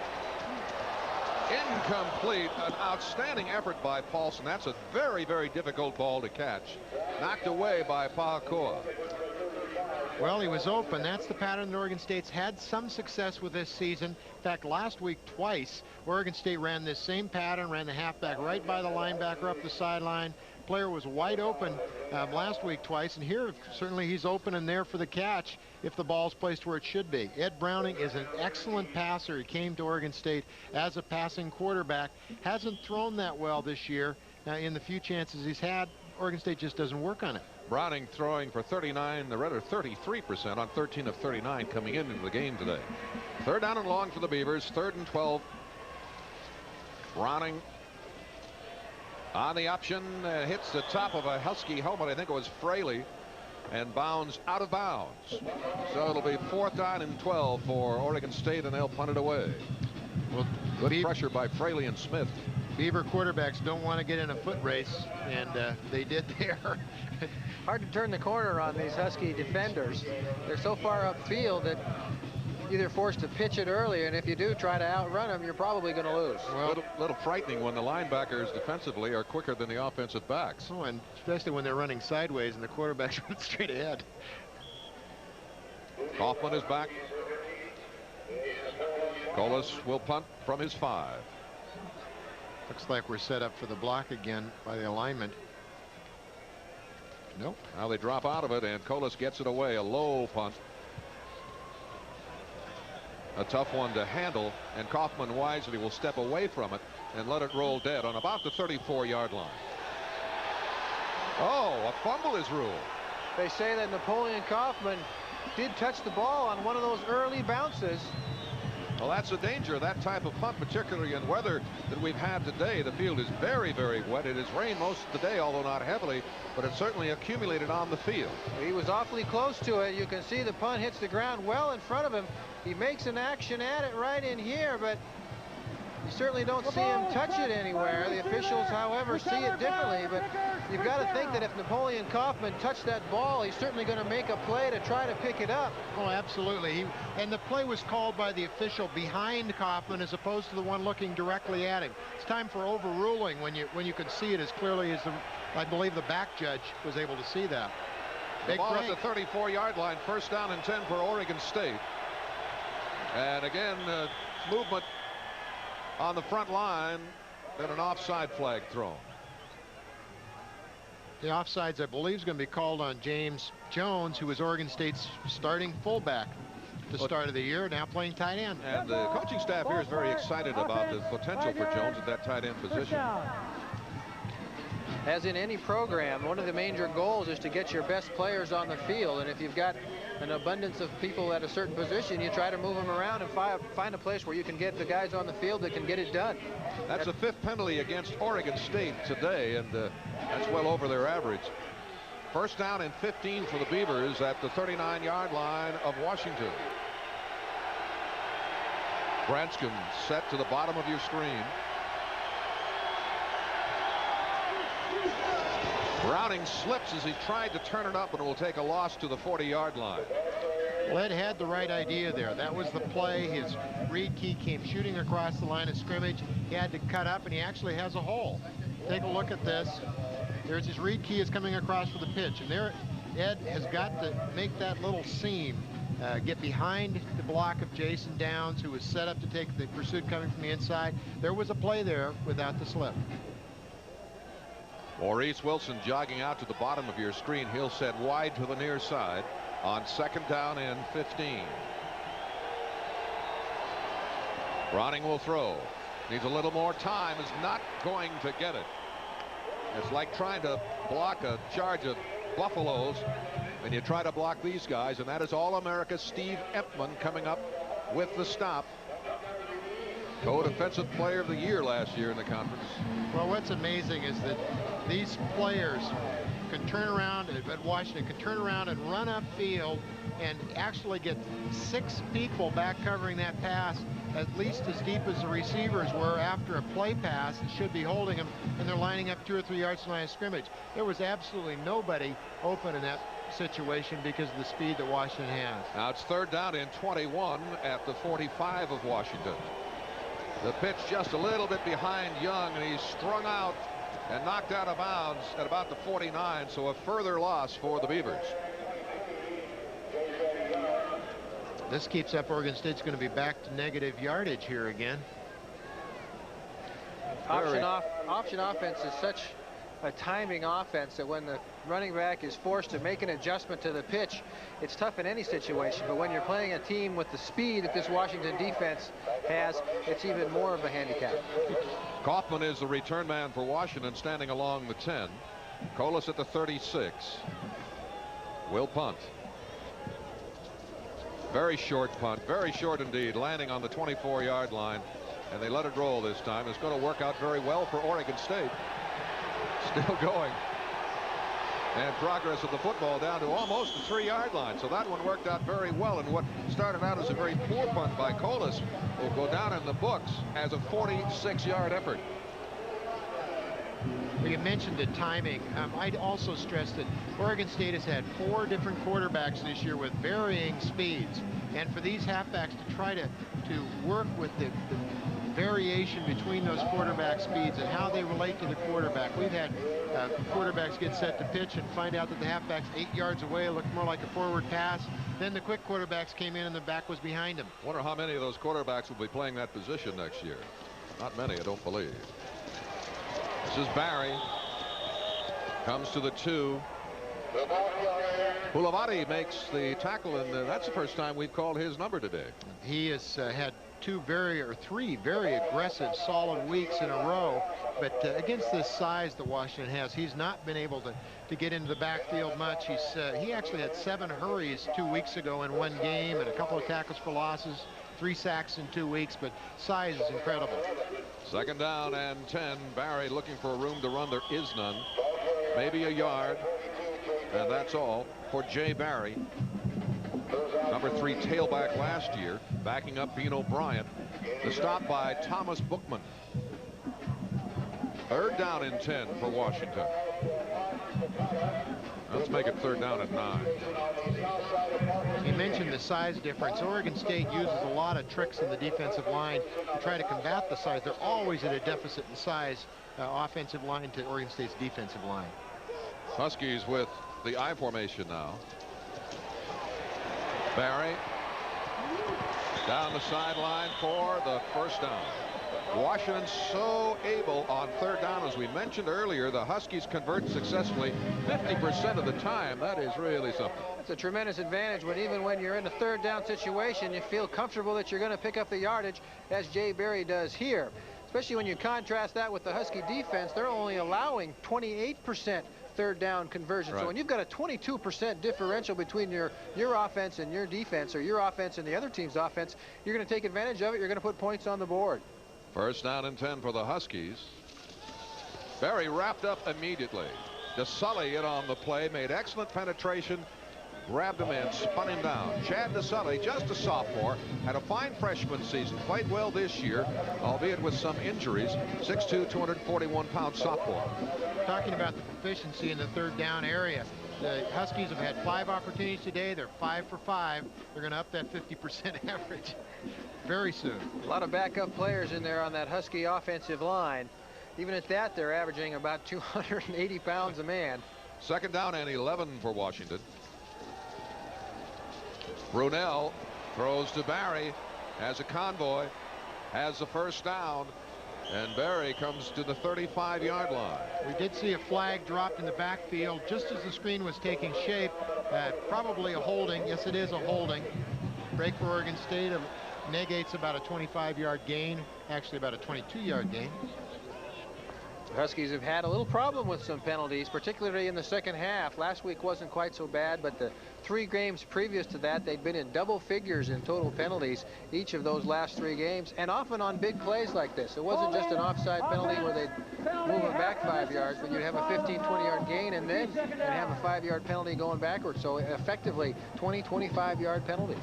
Washington may have their best year ever this season, and to do that kind of performance, you have to be injury-free. And Washington really, Pete Caligas is out today with injury, but other than that, they've had good success. Pete Caligas is out at the offensive guard position. Jim Nevelle started in his place today, but Nevelle has started games when Caligas was healthy. They are basically even at the position, but not just in the offensive line, but across the board. There's never had anybody miss more than a game or so because of an injury. Huskies call the draw on second down in 20, and Thomas Bookman, a 256-pound sophomore from Spokane, makes the tackle.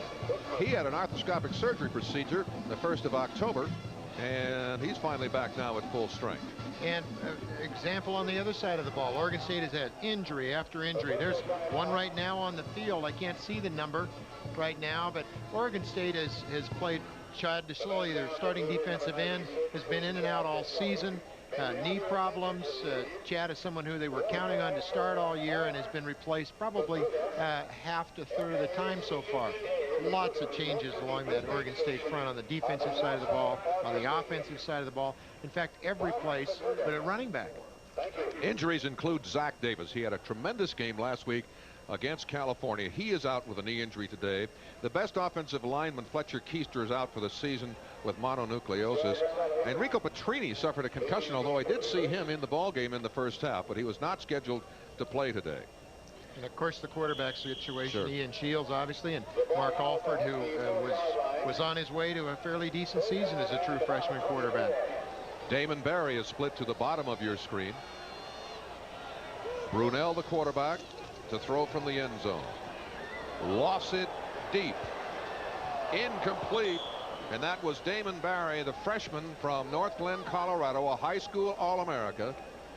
You guys may remember his daddy, Odell, who played for Denver in the NFL. And you certainly remember his big brother Jay, who's blocking right there, number 42. 21 and 42. Jay Barry certainly not twice as good as his brother, wearing twice the number. Damon Barry makes some spectacular grabs in the spring game, in the Husky spring game this year. Remember, top 3 receivers for the University of Washington are all seniors. They're unsuccessful on the third down conversion. This is the first punt of the day for John Wardell, who averages just under 42. Gets it away well, and a free catch is called for at the 50-yard line. So the Beavers will start from midfield, first down and 10 when we return after this. When it comes to John Deere lawnmowers and tractors, Sumner Tractor has offered the best in selection, service, and parts for over 30 years. Sumner Tractor is proud to announce the opening of their new store, I-90 Lawn and Tractor, just 5 miles east of Issaquah. Both stores offer a great selection of John Deere lawn products and an experienced staff to help you. Right now, all John Deere lawn equipment is on sale, and 10% down buys you anything in the store. I-90 Lawn and Tractor and Sumner Tractor, the tractor people. Shop us last, and you'll see we offer the best in price and service. Attention RVers, it's the price breakthrough you've been waiting for. Holiday World RV Centers reduced the price on Holiday Rambler motorhomes over $10,000. You can afford the luxurious 31-foot 1991 Holiday Rambler motorhome, complete with air, generator, microwave, color TV, and more, all for only $49,950. You save over $10,000. Not just one, but your choice of 7 in stock. Long-term financing and trades, of course, only from Holiday World RV Centers in Everett and Tacoma, where RV means real value. We at Osborne McCann are very excited about our 1992 Cadillacs. We feel that we now have the car that's going to keep our offshore competition awake at nights. With our new 92s coming in every day, we've got to make room. Save big dollars on all 91s in stock. Plus, we're clearing the decks on all resale Cadillacs. Great prices, great selection. Come in now. We feel that we have the car of the year here at Osborne McCann Cadillac. Come in and test drive it. We think you will agree.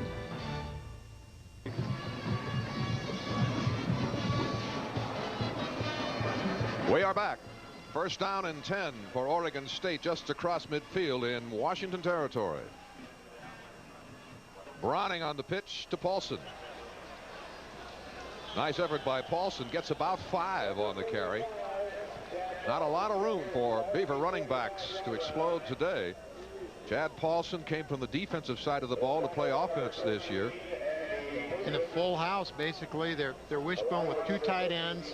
It's read well by Ed Browning. The pitch is where it's supposed to be, and it's a reasonable gain, 3-4 yards, which is very reasonable against this Husky defense. Andy Mason in on the tackle for Washington. Second down and 5 for the Beavers. Browning again pitches, this time to Young, and look at that penetration and pursuit, and that's the guy we were talking about earlier with that great speed, a 218-pound sophomore backup linebacker, a high school 100-meter man with that 4.5 speed.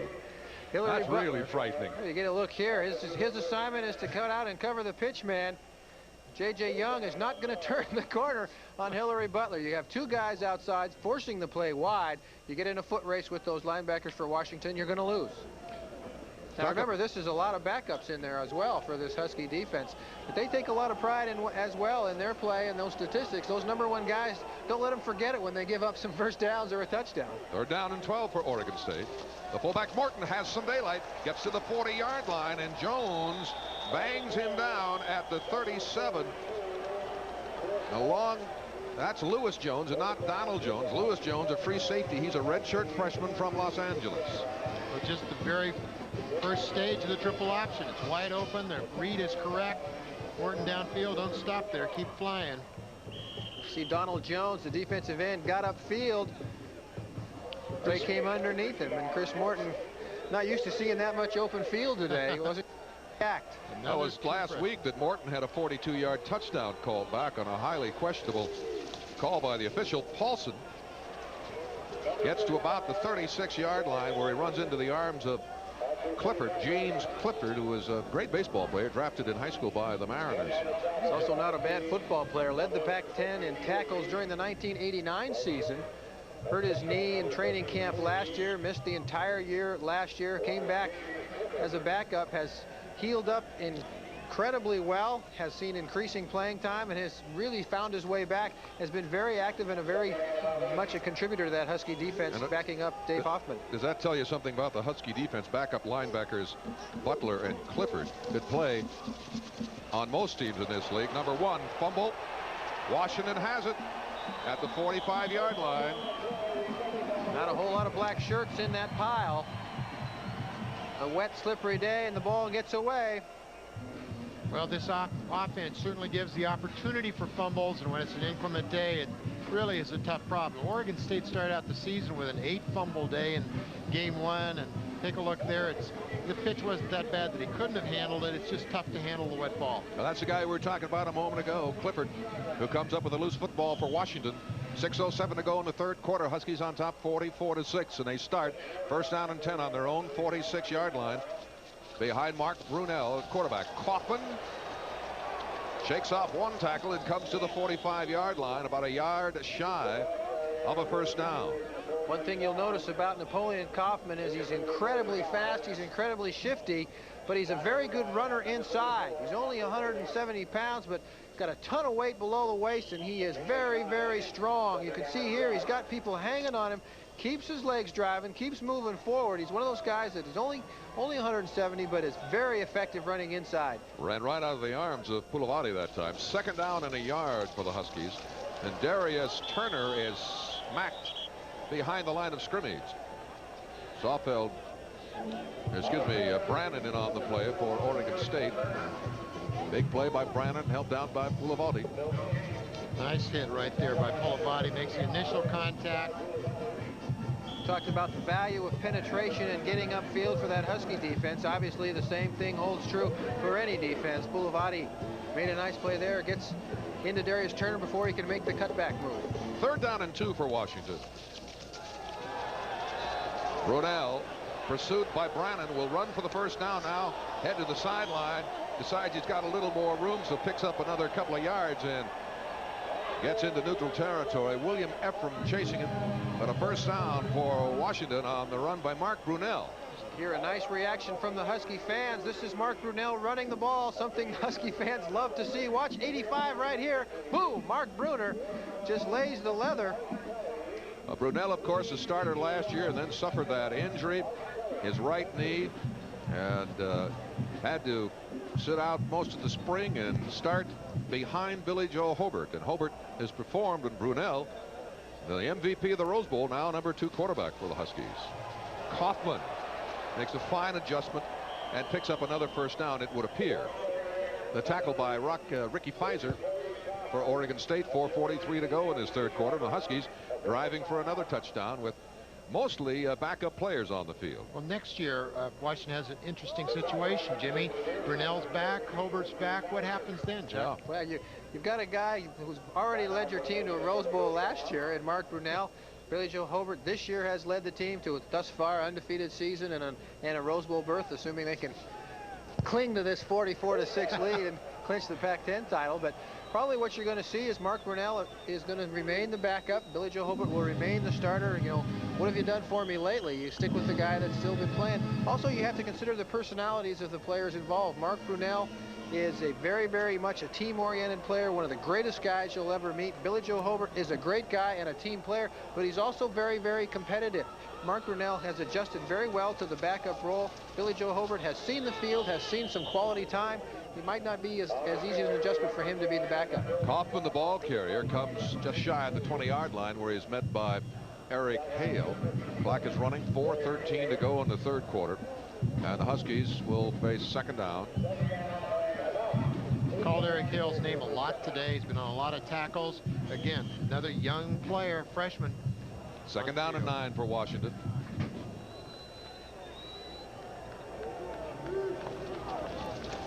Turner. Tough man to bring down. Getting a hold of him first was Tom Holmes. He's a true freshman and has started a number of games this year. He's the strongest defensive lineman for Oregon State and drew his first start early in the year against Washington State. You've got another situation where last year's starter is this year's backup. Darius Turner started all the games last year, had a bad back. He's working his way back into more and more playing time, has been very effective the last couple of weeks. A lot more weight than the starter, Matt Jones. Matt Jones, 215, Darius Turner, 235. Matt Jones is a good blocker. Darius Turner, not a bad runner for a 235-pounder. 3rd down and 5. Brunell decides to run out and doesn't get far. Brunell, the first left-handed quarterback that Don James has had. See there's that half step that Mark Brunell is missing. If he is the Mark Brunell of last year, he squirts through this opening and picks up first down yardage. You see the play very well covered, but right here, he's past that guy. He's already passed Tom Holmes and picks up first down if it's Mark Brunell in 1990. Brunell's statistics on the ground in 90, 4.2 average, 400 and some odd yards. Heck of a year for an option quarterback, let alone a thrower. 4th down and the Huskies going for it. 4th and 5. Brunell over the middle. It is caught for the first down. First down Huskies, and they'll spot the ball at the 6-yard line. The receiver that time was Joe Kralik. He's a sophomore from Puyallup and a prep teammate of Billy Joe Hobert. Takes a look at Brunell's setup. He delivers quickly, reads it well. Nice catch. Joe Kralik Pollock, the receiver that last year was the #3 receiver, had a little trouble early in the year, hanging on to some passes that probably should have been caught. He's improved a lot, too. He's settled down. He's as competitive as Billy Joe Hobert is. He's learned how to settle that a little bit and be more effective. Brunel on 1st and goal comes across the 5 to the 3-yard line. Corey Hewitt, who's played an excellent defensive game today for the Beavers, makes a stop. The game clock shows 2 minutes to go in the 3rd quarter, and Washington 2nd and goal at the 3. The Huskies, again, not the type of team that's trying to run up the score. They went for it on 4th down, not so much to try and score a touchdown, but not to kick a field goal. Try to run some more time off the clock, keep the ball, not score any more than you have to, and make anybody look any worse than you need to. 2nd and goal at the 3. Kaufman. Wow. Jukes his way into the end zone. Nice bit of running by Napoleon Kaufman, a true freshman from Lompoc, California. He's the guy we told you earlier gained over 5,000 yards last year as a senior in high school for his career, and had 86 touchdowns, if you can imagine. Not too shabby. This time he doesn't quite make it to the end zone. Chuck, Dan Ferrigno, one of Oregon State's coaches, tells me the story. Last year, the first day they could recruit and have personal visits, Ferrigno knew the coach in the area and thought he had an inside track. He arrived at 7 o'clock. The room was full of recruiters. 3rd down and inches for Washington. Kaufman will get his touchdown this time. Napoleon Kaufman with the score, his 3rd touchdown of the year. If we get to see this again, this is really, it looks so effortless. It looks like it's no big deal, but the move he makes right here, look at this. He jumps outside about 4 yards in 1 step or one or 2 quick steps. Just makes it look so easy. It's a very rare trait to be able to keep your speed while you're making moves, and Napoleon Kaufman is a guy that can do that. Travis Hansen kicks it. Good. 58 seconds to go in this 3rd quarter of play in Corvallis, and now the Huskies on top 51-6. It's happening now. Special 2.9% Ford financing here in the Northwest. That's 2.9% financing for 48 months on the 91 Escort LX. 2.9% on the versatile 91 Escort wagon. Even 2.9% on the high-performance Escort GT. 2.9% for 48 months. Only on 1991 Escorts. Only for a limited time. And only at your Northwest Ford dealer. Milgard windows are energy efficient, designed and built to last a lifetime. Milgard windows in vinyl, aluminum, and wood designs redefine a mastery of craftsmanship the people of the Northwest have appreciated for more than 30 years. And of course, Milgard windows enhance the beauty and enjoyment of your home. Milgard windows, guaranteed for life.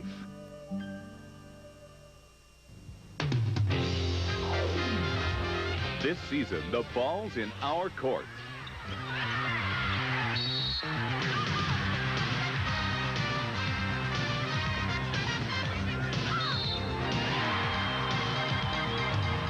Husky women's basketball.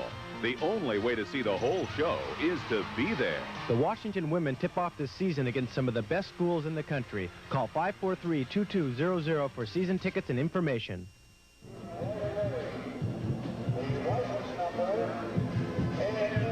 58 seconds to go in the 3rd quarter of play. Huskies on top 51-6. It scored 7 times today, and that'll set an all-time University of Washington record. Huskies have set a lot of records this year, and they're on pace to set another 5 or 6. Most points in the season as well. In addition to that, they've broken the record today for most yards, total yards in a season. In addition to Mario Bailey's broken a couple, he's now the all-time single-season reception leader, breaking the record of Jimmy Craig, Blitz Craig, back in 1970. Has 55 so far this season. 414 yards of total offense today for the Huskies thus far. Branscombe and Paulson back to receive the kickoff, short and high this time. Taken by Paulson, has a wall out in front of him, and struggles across the 20 to about the 24-yard line. So the Beavers will start at that point, 1st down and 10 Lewis Jones, the redshirt freshman from Los Angeles, makes a tackle. He's the backup free safety and special teams player for the Husky. 18-yard return for Paulson. Here's a look at that last scoring drive. Good drive, 54 yards and 11 plays, and he used a lot of time. 5 minutes and 9 seconds with Kaufman capping it with that touchdown run. Nice to see those backup players seeing some success. It's nice to move the ball. It's nice to move the ball into the end zone. Nice for you, nice for Washington. Not so nice for the Beavers today. And looked like movement on the left side of the line. That might have been Jason Blum, the tight end, who jumped. And you mentioned backups, Chuck.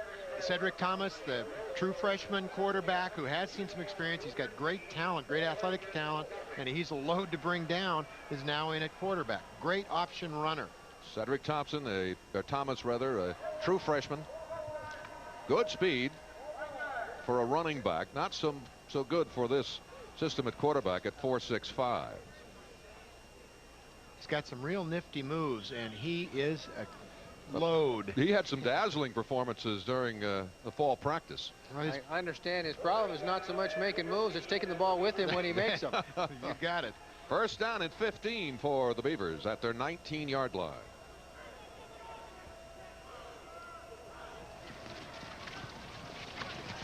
Good quick start by Spencer Johnson.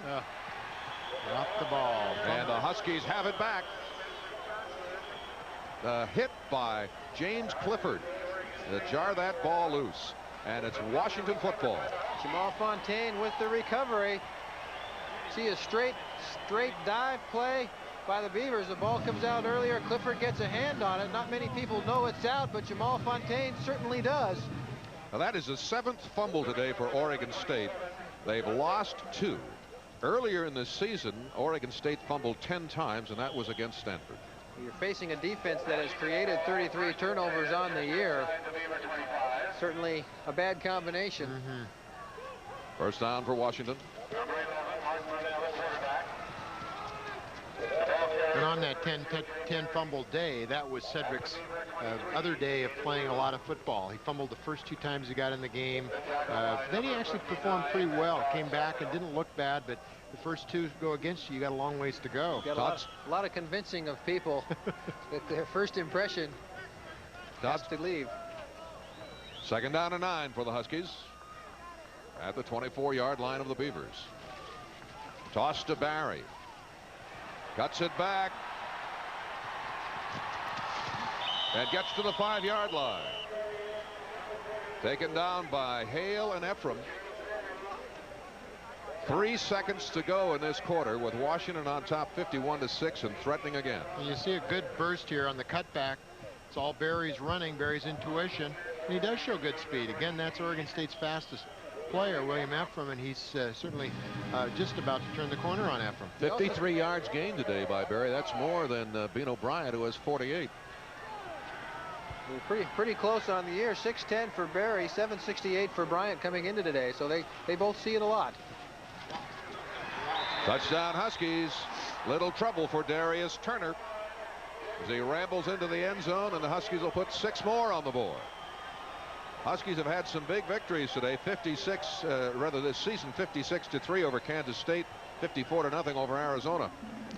Straight handoff, good run, breaks a couple of tackles. Yeah, see 235 pounds of back. You're going to have to do more than just get an elbow on him. Oh, and especially William Ephraim here, I don't think is over about 155, 160 pounds. It's a big task. Darius Turner with his 2nd rushing touchdown of the season and the 8th touchdown today for the Washington Huskies. Hanson to attempt the point. Got it. Time has run out in the 3rd quarter of play, and after 3 in Corvallis, a huge lead for Washington, 58-6. Thunderbird. Thunderbird Discount Store and Deli has what you're looking for, with thousands of items at discount prices. Thunderbird Deli is open 7 days a week, serving breakfast, lunch, and dinner. Don't miss our all-you-can-eat specials. Breakfast $3.99, dinner just $5.25, and our new salad bar $1.99. And Thursday is steak night at Thunderbird Deli. 8-ounce ribeye with baked potato, salad, and roll, only Thunderbird Store and Deli, 72nd and Waller Road in Tacoma. When it comes to John Deere lawnmowers and tractors, Sumner Tractor has offered the best in selection, service, and parts for over 30 years. Sumner Tractor is proud to announce the opening of their new store, I-90 Lawn and Tractor, just 5 miles east of Issaquah. Both stores offer a great selection of John Deere lawn products and an experienced staff to help you. Right now, all John Deere lawn equipment is on sale, and 10% down buys you anything in the store. I-90 Lawn and Tractor and Sumner Tractor, the tractor people. Shop us last, and you'll see we offer the best in price and service.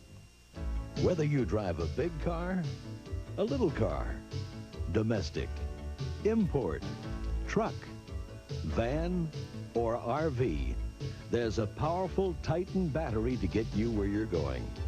And with Titan's nationwide warranty service, you can always be sure of getting back. Trust Titan, the strongest name in batteries. Save on powerful, dependable Titan batteries at your nearby Titan dealer.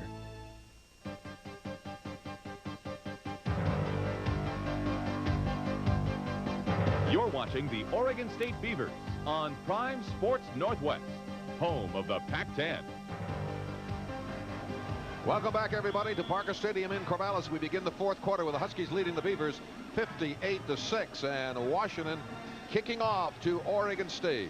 Kenyon Branscombe with trouble fielding the football, gets back to the 20, steps to the 22, and that's about it. Is Washington the best team in the land? Well, they think so in Seattle. The New York Times thinks so.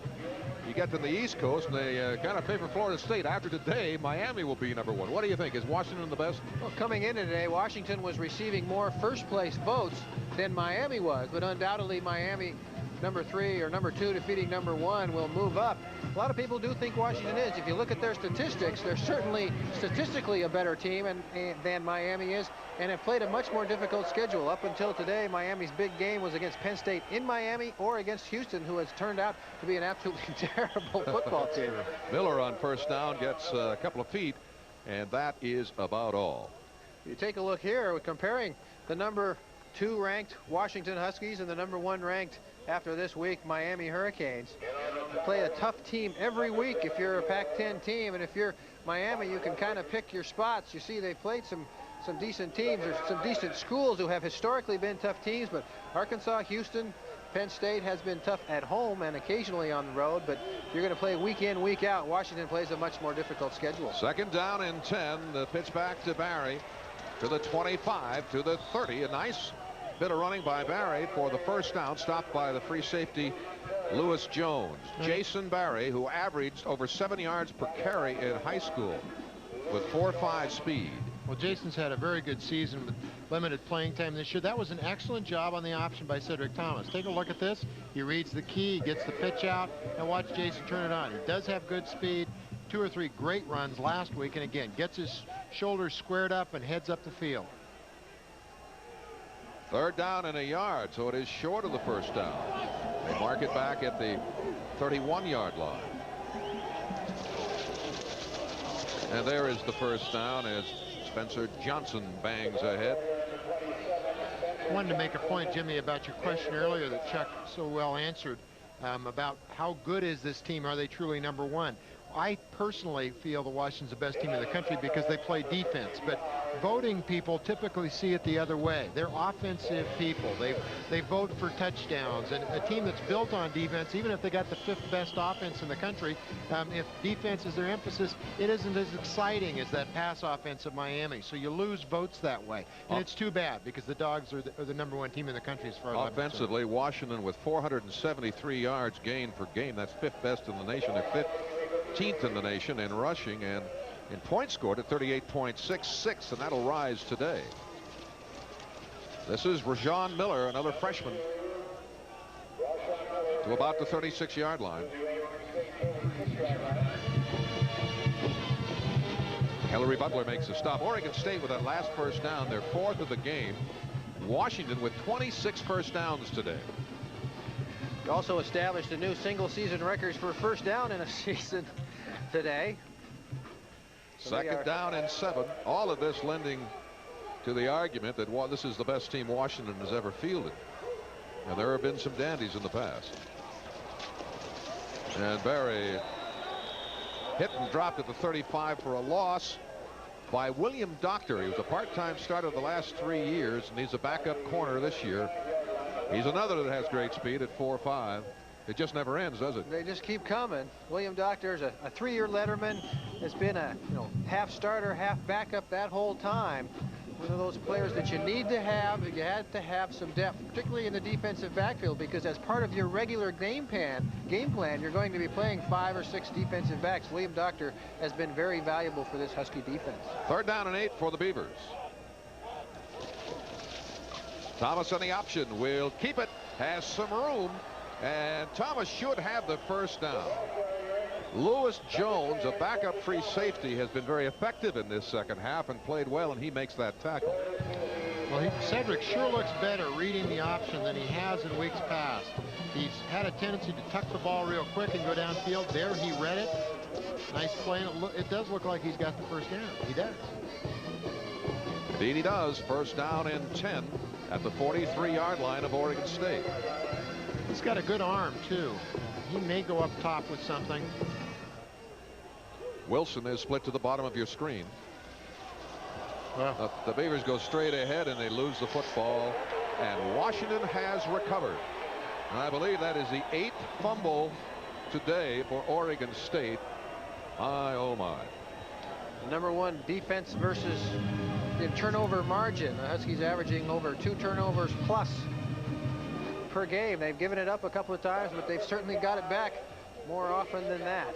Denacon Smith with the fumble recovery for Washington. He's a backup defensive end.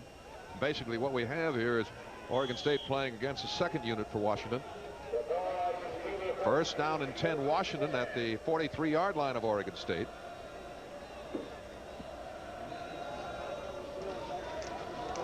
This is Napoleon Kaufman. Eric Bjornsson is in at quarterback for Washington. He's a number 3 quarterback and a redshirt freshman from Oakland. It's good size. You see 6'5", 215 pounds, was really thrust into the depth at the beginning of the year with the injury to Mark Brunell last spring. All of a sudden you've got an untested redshirt freshman as your backup quarterback.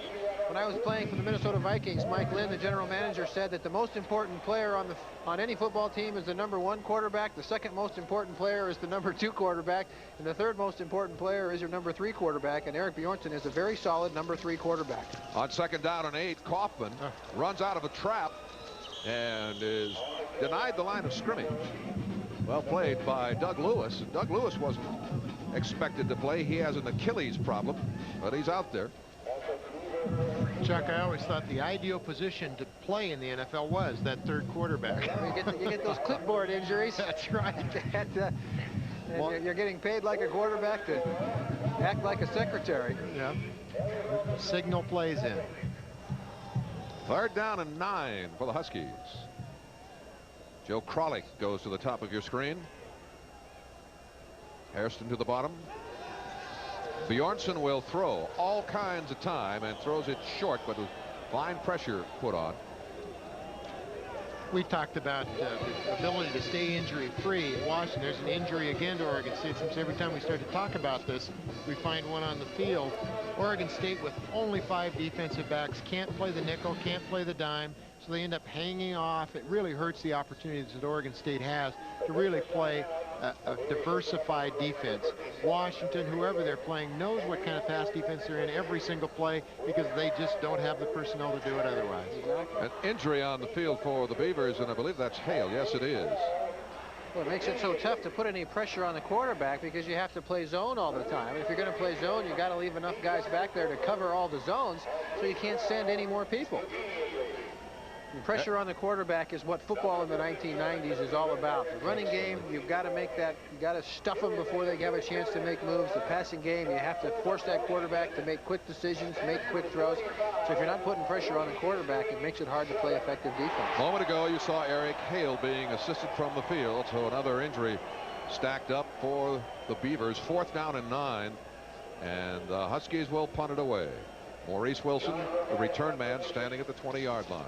Or 10-yard line, excuse me. Wilson calls for the fair catch at the 17. So it'll be 1st down and 10 for the Beavers when we return to Corvallis with the Huskies on top, 58-6.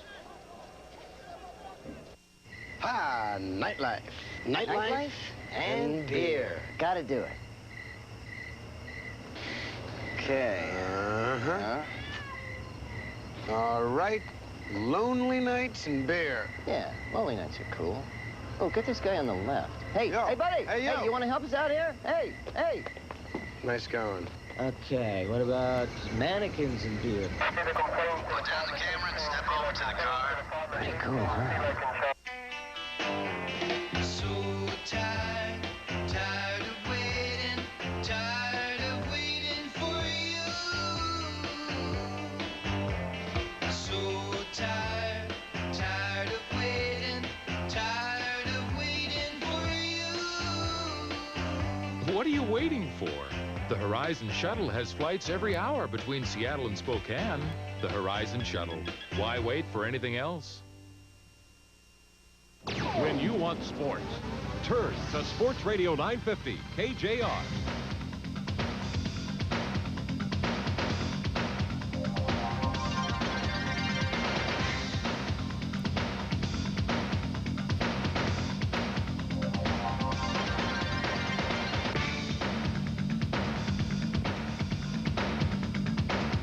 When you want sports, turn to Sports Radio 950 KJR. 10:08 to go in the ball game. Huskies up by 52 points. First down for the Beavers. Ball at the 17 of Oregon State.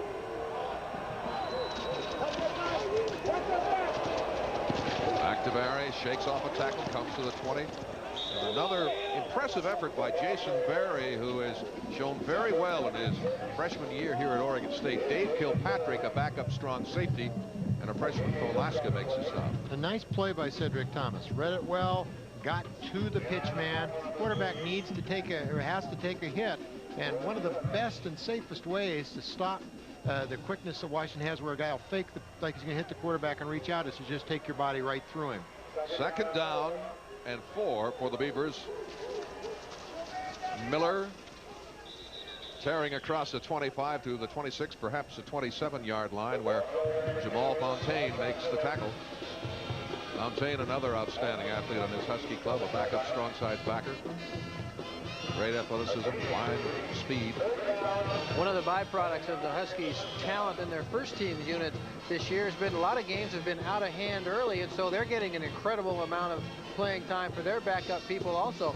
And they're not exactly old. You're looking at DeMarco Farr is a sophomore, Denacon Smith is a junior, Mike Lustig is a junior, Jamal Fontaine is a sophomore. They've got a lot of guys that are seeing a lot of time, good quality time, that are underclassmen. Third down and 1, and the Beavers lose back to the 25. That was Shermonte Brooks who makes the tackle for the Huskies. Well, if we see this again, you'll see Cedric he had made up his mind to carry the ball. Take a look. He's got an option man right there. He's got someone out behind that you can't see right now. There's Jason Barry ready to accept the pitch with Rashawn Miller set to block. And the play was to pitch the ball. He made up his mind before the play started, in my opinion. Certainly didn't read his keys. Fourth down and 4. Penalty flag goes as Colas gets a good punt away. Fumbled by Kaufman at the 35. And gets back about 2 yards, and that's it. But there is a penalty flag down at the 25-yard line. Tony Obilowicz, the son of former Beaver All-America Jack Mad Dog Obilowicz, makes a tackle for the Beavers. And I believe it was an offside. The rush was on, and the defensive left side of the Husky line came across. It should be a first down for the Beavers on the penalty. No matter what the score, no matter how much time's left, nothing would make it makes a coach more frustrated than to get a situation like that where you give up a first down on a penalty when you were going to get the ball back. That'll be first down and 10. Offside. Now let's wait and Defense. see. 5 yards. First down. Yes, it is. First down and 10 for Oregon State. They'll make the spot at the 29. Next week, of course, Oregon State travels to Eugene to meet Oregon in a huge game for both those schools. And, of course, the Washington Huskies will meet Washington State to wind up their season, hopeful of going 11-0 in a year. First down for the Beavers. Oh, tremendous surge by the strong side safety. They call him a rover back, Dave Kilpatrick, the redshirt freshman from Anchorage. Well, again, take a look at this very good example. He's got to pitch it right there. He was not ready to pitch, and that's the kind of thing that was going wrong when Cedric got his increased playing time against Stanford. He wasn't ready to make the pitch, wasn't ready to execute the offense at the appropriate time, and that's why Ed Browning was starting today instead of Cedric, and why Cedric hasn't had more playing time this season. Second down and 15.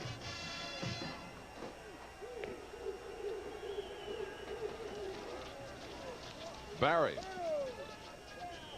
You can't bring this guy down with an arm tackle. He's demonstrated that time and time again this year for Oregon State. He's averaged over 7 yards a carry for the Beavers coming into the ball game. Mike Lustig makes the stop on Jason Barry. And we haven't seen any single guy bring Barry down all year, no. As far as I can remember. It's always taken a couple. He's always run through people, run around people, good change of pace. Another of the freshmen. You look at the depth in running backs. Young a freshman, Miller a freshman, Morton a freshman, Barry a freshman, Johnson a freshman. It's an understatement to say this is young, particularly in that backfield. No gain. Tackle by Denockin Smith. Take a look at Oregon State's rushing attack, how it's spread all over the field, and look at those ages. Get Grandpa Paulson as your leading, the old beater rusher. 4th down and 11. Call us to punt. Kaufman is standing on the 35 to receive. 6:17 to play in the game.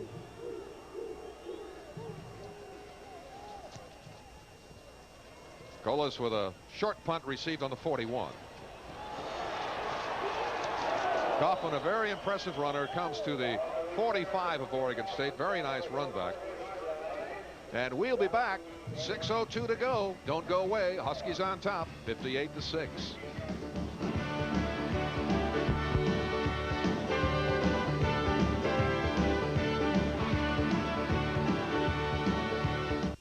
College football this fall is on Prime Sports Northwest. You won't get any more anywhere. It all starts Friday with the ultimate insider's view of the weekend's wars. The Northwest Big Sky and Pac-10 Generals lay out their battle plans with the coaches' shows. Saturday kicks off with the Southwest Conference, and then College Football Today gets you primed for Prime Network's live Pac-10 Game of the Week. And you won't want to miss Pac-10 Preview with Don Poyer. Then get ready to rock. The Cougars prowl on Saturday night. Sleep in Monday, because Sunday you'll want to catch it all. The Western Athletic Conference at 9 o'clock and the Big 8 at 2 o'clock. Then it's the Beavers and the Huskies back-to-back. OSU takes the field at 5. And then the Rose Bowl champs play every game of the season on PSN at 8 o'clock. And Monday Night Football hits new heights when the Oregon Ducks join the flock on Prime Sports Northwest. Tuesday tops it all off with the Big Sky. This college football season, your teams score on Prime Sports Northwest. 6 minutes, 2 seconds remaining. 58-6. Huskies on top. Husky football. Barry tears away from a tackle, from another, and Lewis comes up to put the stopper on. Doug Lewis, and holds him without the first down. Fine run by Jay Barry. The combination today of a Florida State loss to Miami and a Husky victory makes Washington the winningest program in the country over the last 2 years. Takes Washington to 20-2. Florida State drops to 20-3. To see Jay Barry picking up 8 yards on a first down run. Barry with excellent balance. Fine running back. If you look at these running backs, all 6 of them, all will be back next year for Washington. Bjornsson comes across the 30. Doesn't look quite as comfortable running the option as either Mark Brunell or Billy Joe Hobert at 6'5". He figures he's a lot bigger target than those other guys. Not exactly built low to the ground. Very well blocked play, though. You see those backup offensive linemen for the Huskies doing a good job sealing things off. Oregon State's quarterbacks on the sideline are waiting for that kind of hole on their option. Bjornsson, a redshirt freshman math major at Washington. Strong arm. First down and 10 for Washington. Barry comes to the 22. Jimmy, I think we saw on the graphic a second ago that Oregon State's actually exceeded today the rushing offense total that most teams have had against the Dogs this year. 82 yards so far. 62 was the average, if I believe. There it is. Oregon State's tearing them apart on the rush side. Total numbers aren't quite going to Even with a Husky average, I'm afraid, though. Well, the Beavers have thrown the ball 3 times, run at 47. For your information, Pettibone's spread option offense is supposed to work about 75–80% pass and the run, and the rest is supposed to be pass. But the Beavers just haven't had the time to put their passing game in this year. Too many quarterback changes, too many injury changes. First down and 5. You'll see a huge change and improvement in this Beaver attack over the next couple of years. Good hard running by Leif Johnson. He's a sophomore from Seattle. He incidentally is a native Oregonian, born in Bend, which has produced Chad Paulson. Dennis Edwards on the stop. 4.5 minutes to go in the ball game. And the Huskies once again driving towards the Beaver end zone. Ball will be spotted on the 17 of Oregon State. First down and 10. I mean, people do ask why no more pass offense and how can you not practice it more. It really has been a numbers situation. Just too many people hurt, too much work to get these young quarterbacks in the ball game and learn the option itself. And they call on Jay Barry once again. I think we've mentioned that Jay Barry, the tailback, has his brother Damon Barry at split end. Both of these fellas are on the field now. The tackle that time by Todd Softbelt. Just a yard gain. So it'll be second down and 9. Well, Oregon State can look forward to a brother combination next year, although one will be departed. Brent Huff's younger brother's a defensive back here at Oregon State, a walk-on, and has really impressed the coaches so far as a cornerback. Barry splits wide to the top of your screen on second down and 9. Toss back to his brother. And Jay Barry crosses the 10-yard line. 3.5 minutes to go in this one. Thomas Bookman makes the tackle for Oregon State. He's a sophomore from Portland. Big fella. 6'2", 256 pounds. If we look again at Barry's carry. Executed very well. Again, the diversity of the Washington offense and the precision with which these guys run it, even down to the second and third people on the depth chart. I think it does say what Chuck expressed earlier. They get a lot of time to play in these games. They're playing a lot of games where the game's over by the third quarter.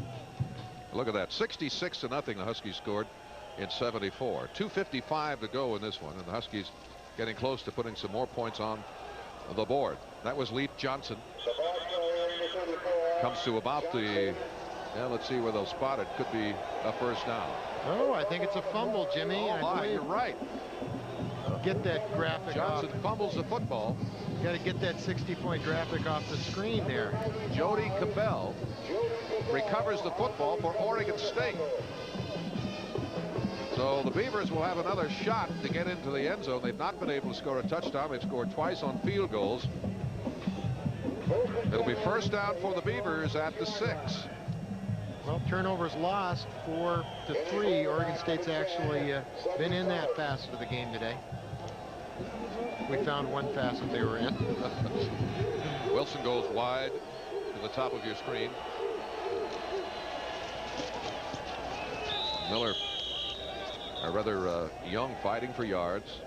But Jimmy, you still see Maurice Wilson throwing blocks 15 yards downfield. You see Rashawn Miller running downfield. You see these offensive linemen who are playing with big size disadvantages. They're still throwing. I can't stress how much good Jerry Pettibone and his staff have done with this Oregon State team. They've been out of ball games. They still keep hustling. They still keep hitting. They run in and out of the huddles, run across the field. It's going to get better. Second down and 10. Spencer Johnson goes nowhere. The tackle by Jamal Fontaine. Well, the key to this offense for Oregon State is getting the right people in the right spots, and they've made great headway. You don't see it on the field today, but there'll be some people entering the program next fall. And with the recruiting abilities of Jerry Pettibone, who's the Sporting News called the top recruiter in the land a few years ago, Beavers should stock these positions with quality players. And they've got some young redshirts who haven't played this year. They do have some that are actually redshirting who are really going to help also, particularly on the defensive side. Third down and 9. Thomas on the pitch to Miller. Look out. Gets to the 2, forced back to the 1-yard line by Dave Kilpatrick. Clock continues to run, and 1:15 shows on the scoreboard on 4th down in a tough punt situation here for the Beavers. There's the look at the option, and Cedric read that well that time. again, it's so hard to get the relationship between the quarterback and the backs when there's so many different quarterbacks playing the position. 52 seconds to go. Post just a yard away from the end line. Gets it away well. Taken at the 36-yard line by Kaufman. And he'll return it only about 3 yards. Excellent coverage that time for the Beavers. Well, the Beavers are a good coverage team, as you're well aware.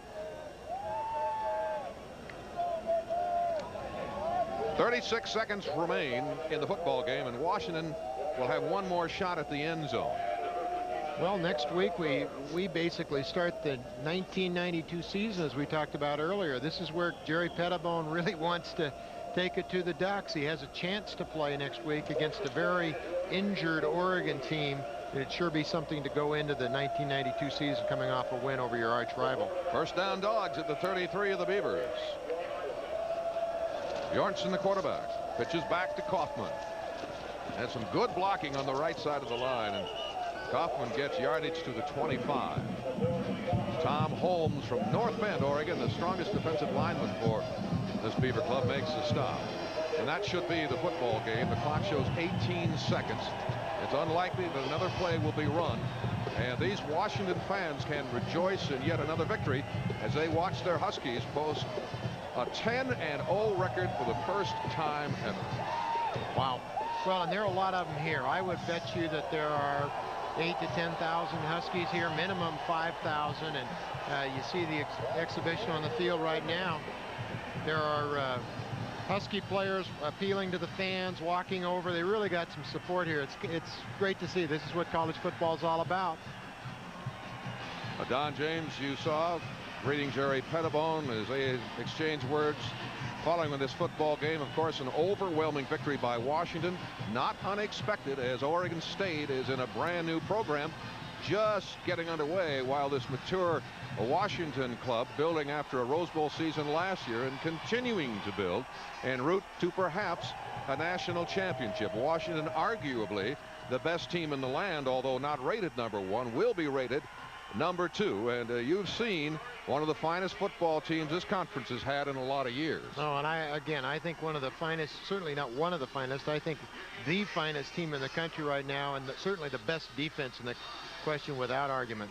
Well, it'll be an exciting finish for Washington as the Huskies host the Cougars at Husky Stadium next week. And of course, Oregon State in a huge game. We've mentioned this before. They will meet Oregon in Eugene.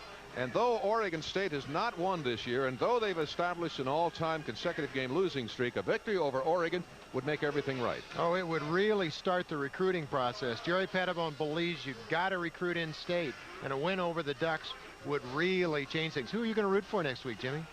Well, I'm neutral. Yeah. So are you. You're supposed to be. All right. Let's go down to the field now. Chuck. Well, I guess we will not have. We were hoping to have Don James, but we were unable to get to him. So let's take a timeout, and we'll be right back.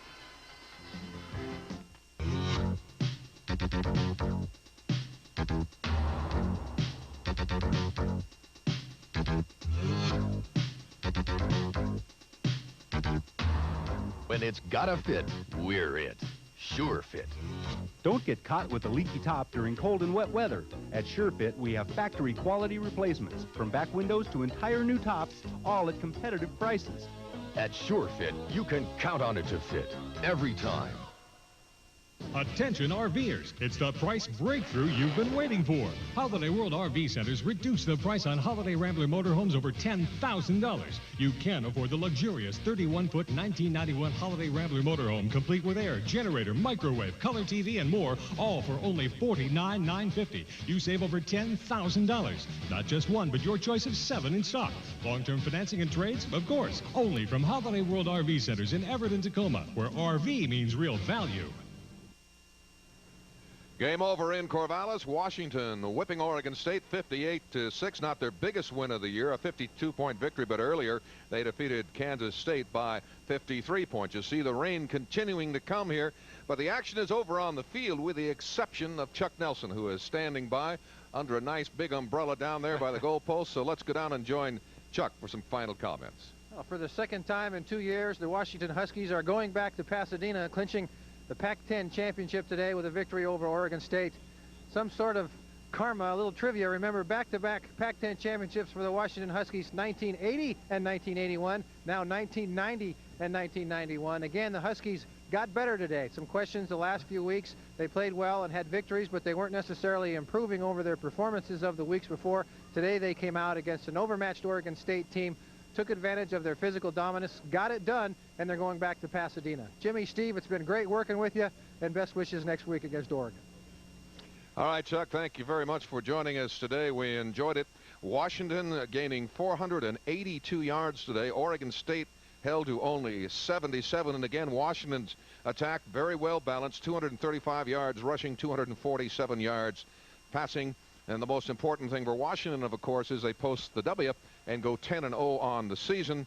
And Oregon State suffers another loss and now has lost more consecutive games than any team in history at 15. Big week coming up next week, particularly for Oregon State. No question. We've said it several times, but this is exactly where the Civil War next season starts, at the Civil War, and the Beavers have to get a head start on recruiting by a big showing against the Ducks.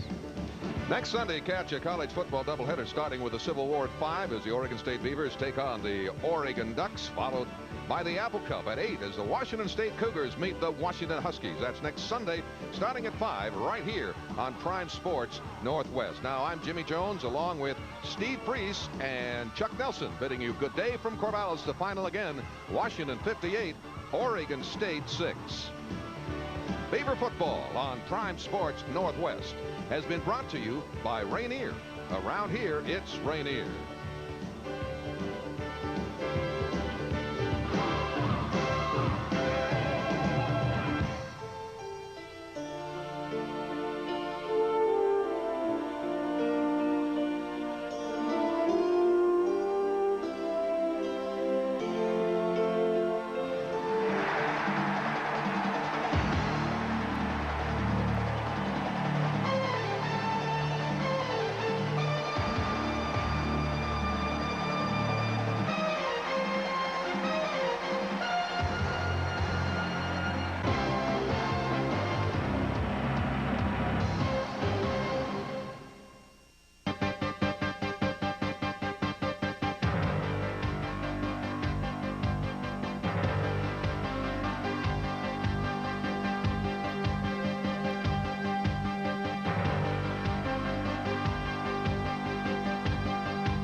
Football on Prime Sports Northwest is brought to you in part by Rainier Beer.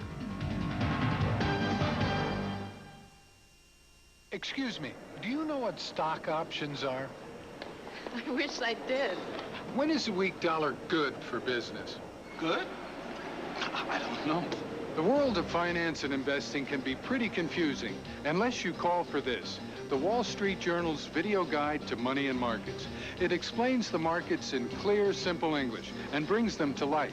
This exclusive 30-minute video is free when you call for 13 weeks of the Wall Street Journal for just $37, over 20% off the newsstand price. Subscribe to the Journal and get a daily view of the whole world of business and how it affects you.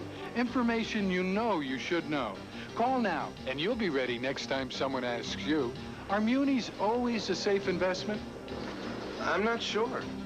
Call toll-free 800-862-3333 for 13 weeks of the Wall Street Journal and your free video on money and markets. That's 800-862-3333.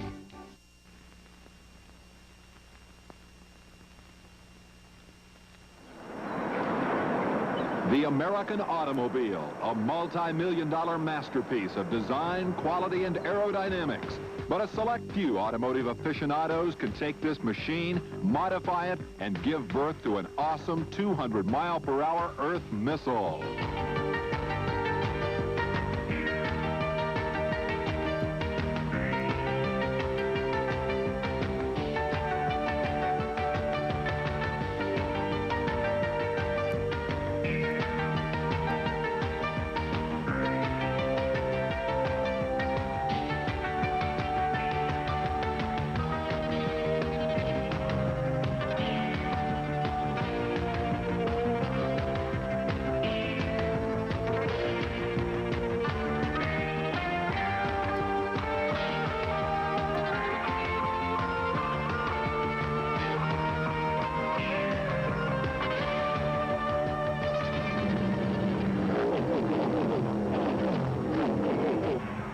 when you gather the greatest race drivers and mechanics on earth, give them one of the world's fastest high bank speedways as a playground, attract 115,000 people under a warm Florida sun, and put up over $1 million prize money, what you have is Daytona Speed Week. Indeed, a Florida Mardi Gras. Driver Neil Bonnet. Well, out of all the sports, the Super Bowl, the football game, is the last one of the season. The World Series is their last game, but we come to Daytona Beach and play our Super Bowl and World Series, the first game of the year. There's talk of sagging sales in the motorhome industry, but at Daytona, you'd never know it. People come from all over North America for Speed Week, and between events at the track, they enjoy a kaleidoscope of fun.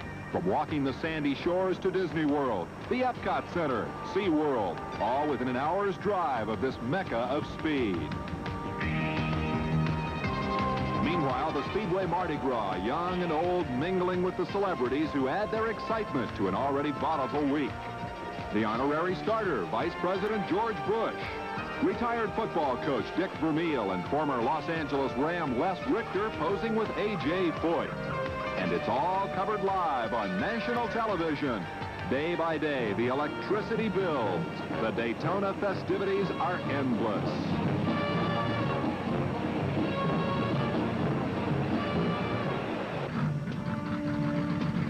But in the garage area, it's an entirely different scene. For the world's finest speed merchants, Speed Week at Daytona is strictly a business trip. The work and the man-hours are limitless in the process of tearing down, rebuilding, testing, constantly seeking the elusive secret to just 1 horsepower more. Energy, power. It's compounded again and again by these masters of mechanical wizardry. These high-speed executives don't carry briefcases to work. Their tools of the trade are wrenches and ratchets, lubricants and rubber. Only the finest products dare enter an arena such as this.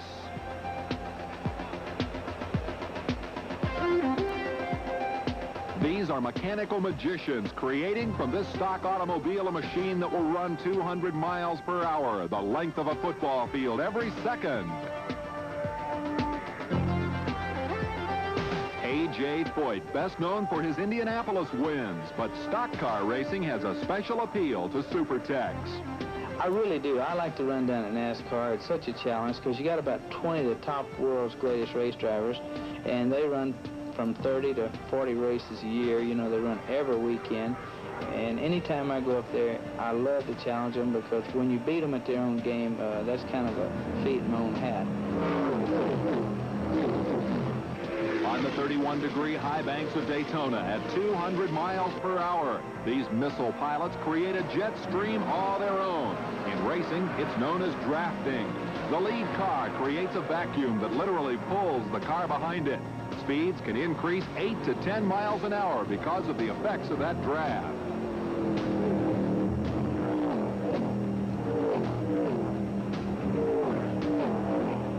But when a train of cars travels that close together at speed, big trouble can come very quickly.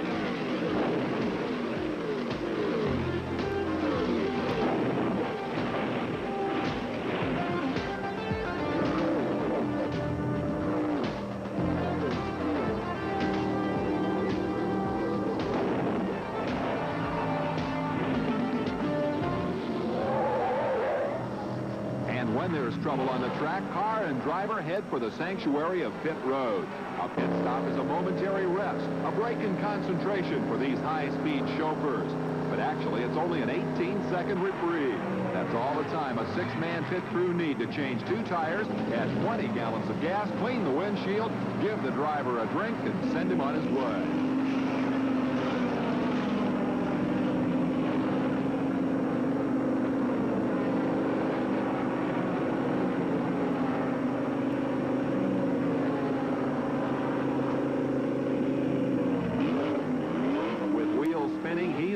Returning to what looks more like a Los Angeles freeway interchange than the pit road of a superspeedway.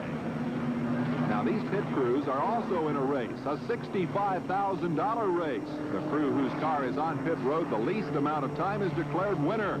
There can be no time for mistakes. A pit stop in slow motion becomes a precision ballet.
again, things don't always go so smoothly. Some drivers try and take a shortcut, while others try to psych out their competition.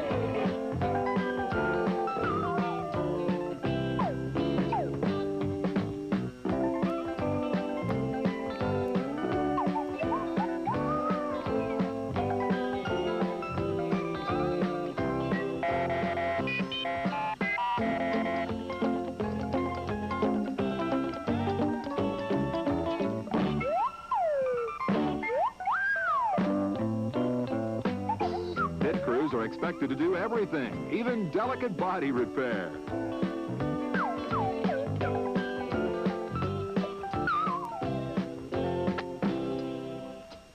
It's enough to make any driver cry. NASCAR racing at Daytona, universal appeal for young and old. An appeal that's built on competition, wheel-to-wheel action from start to finish.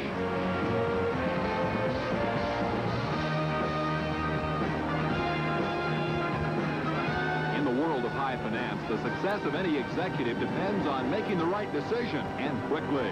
For these high-speed executives, the office has a steering wheel and travels 200 miles an hour. Temperatures approach 130 degrees, and the noise, that constant deafening roar.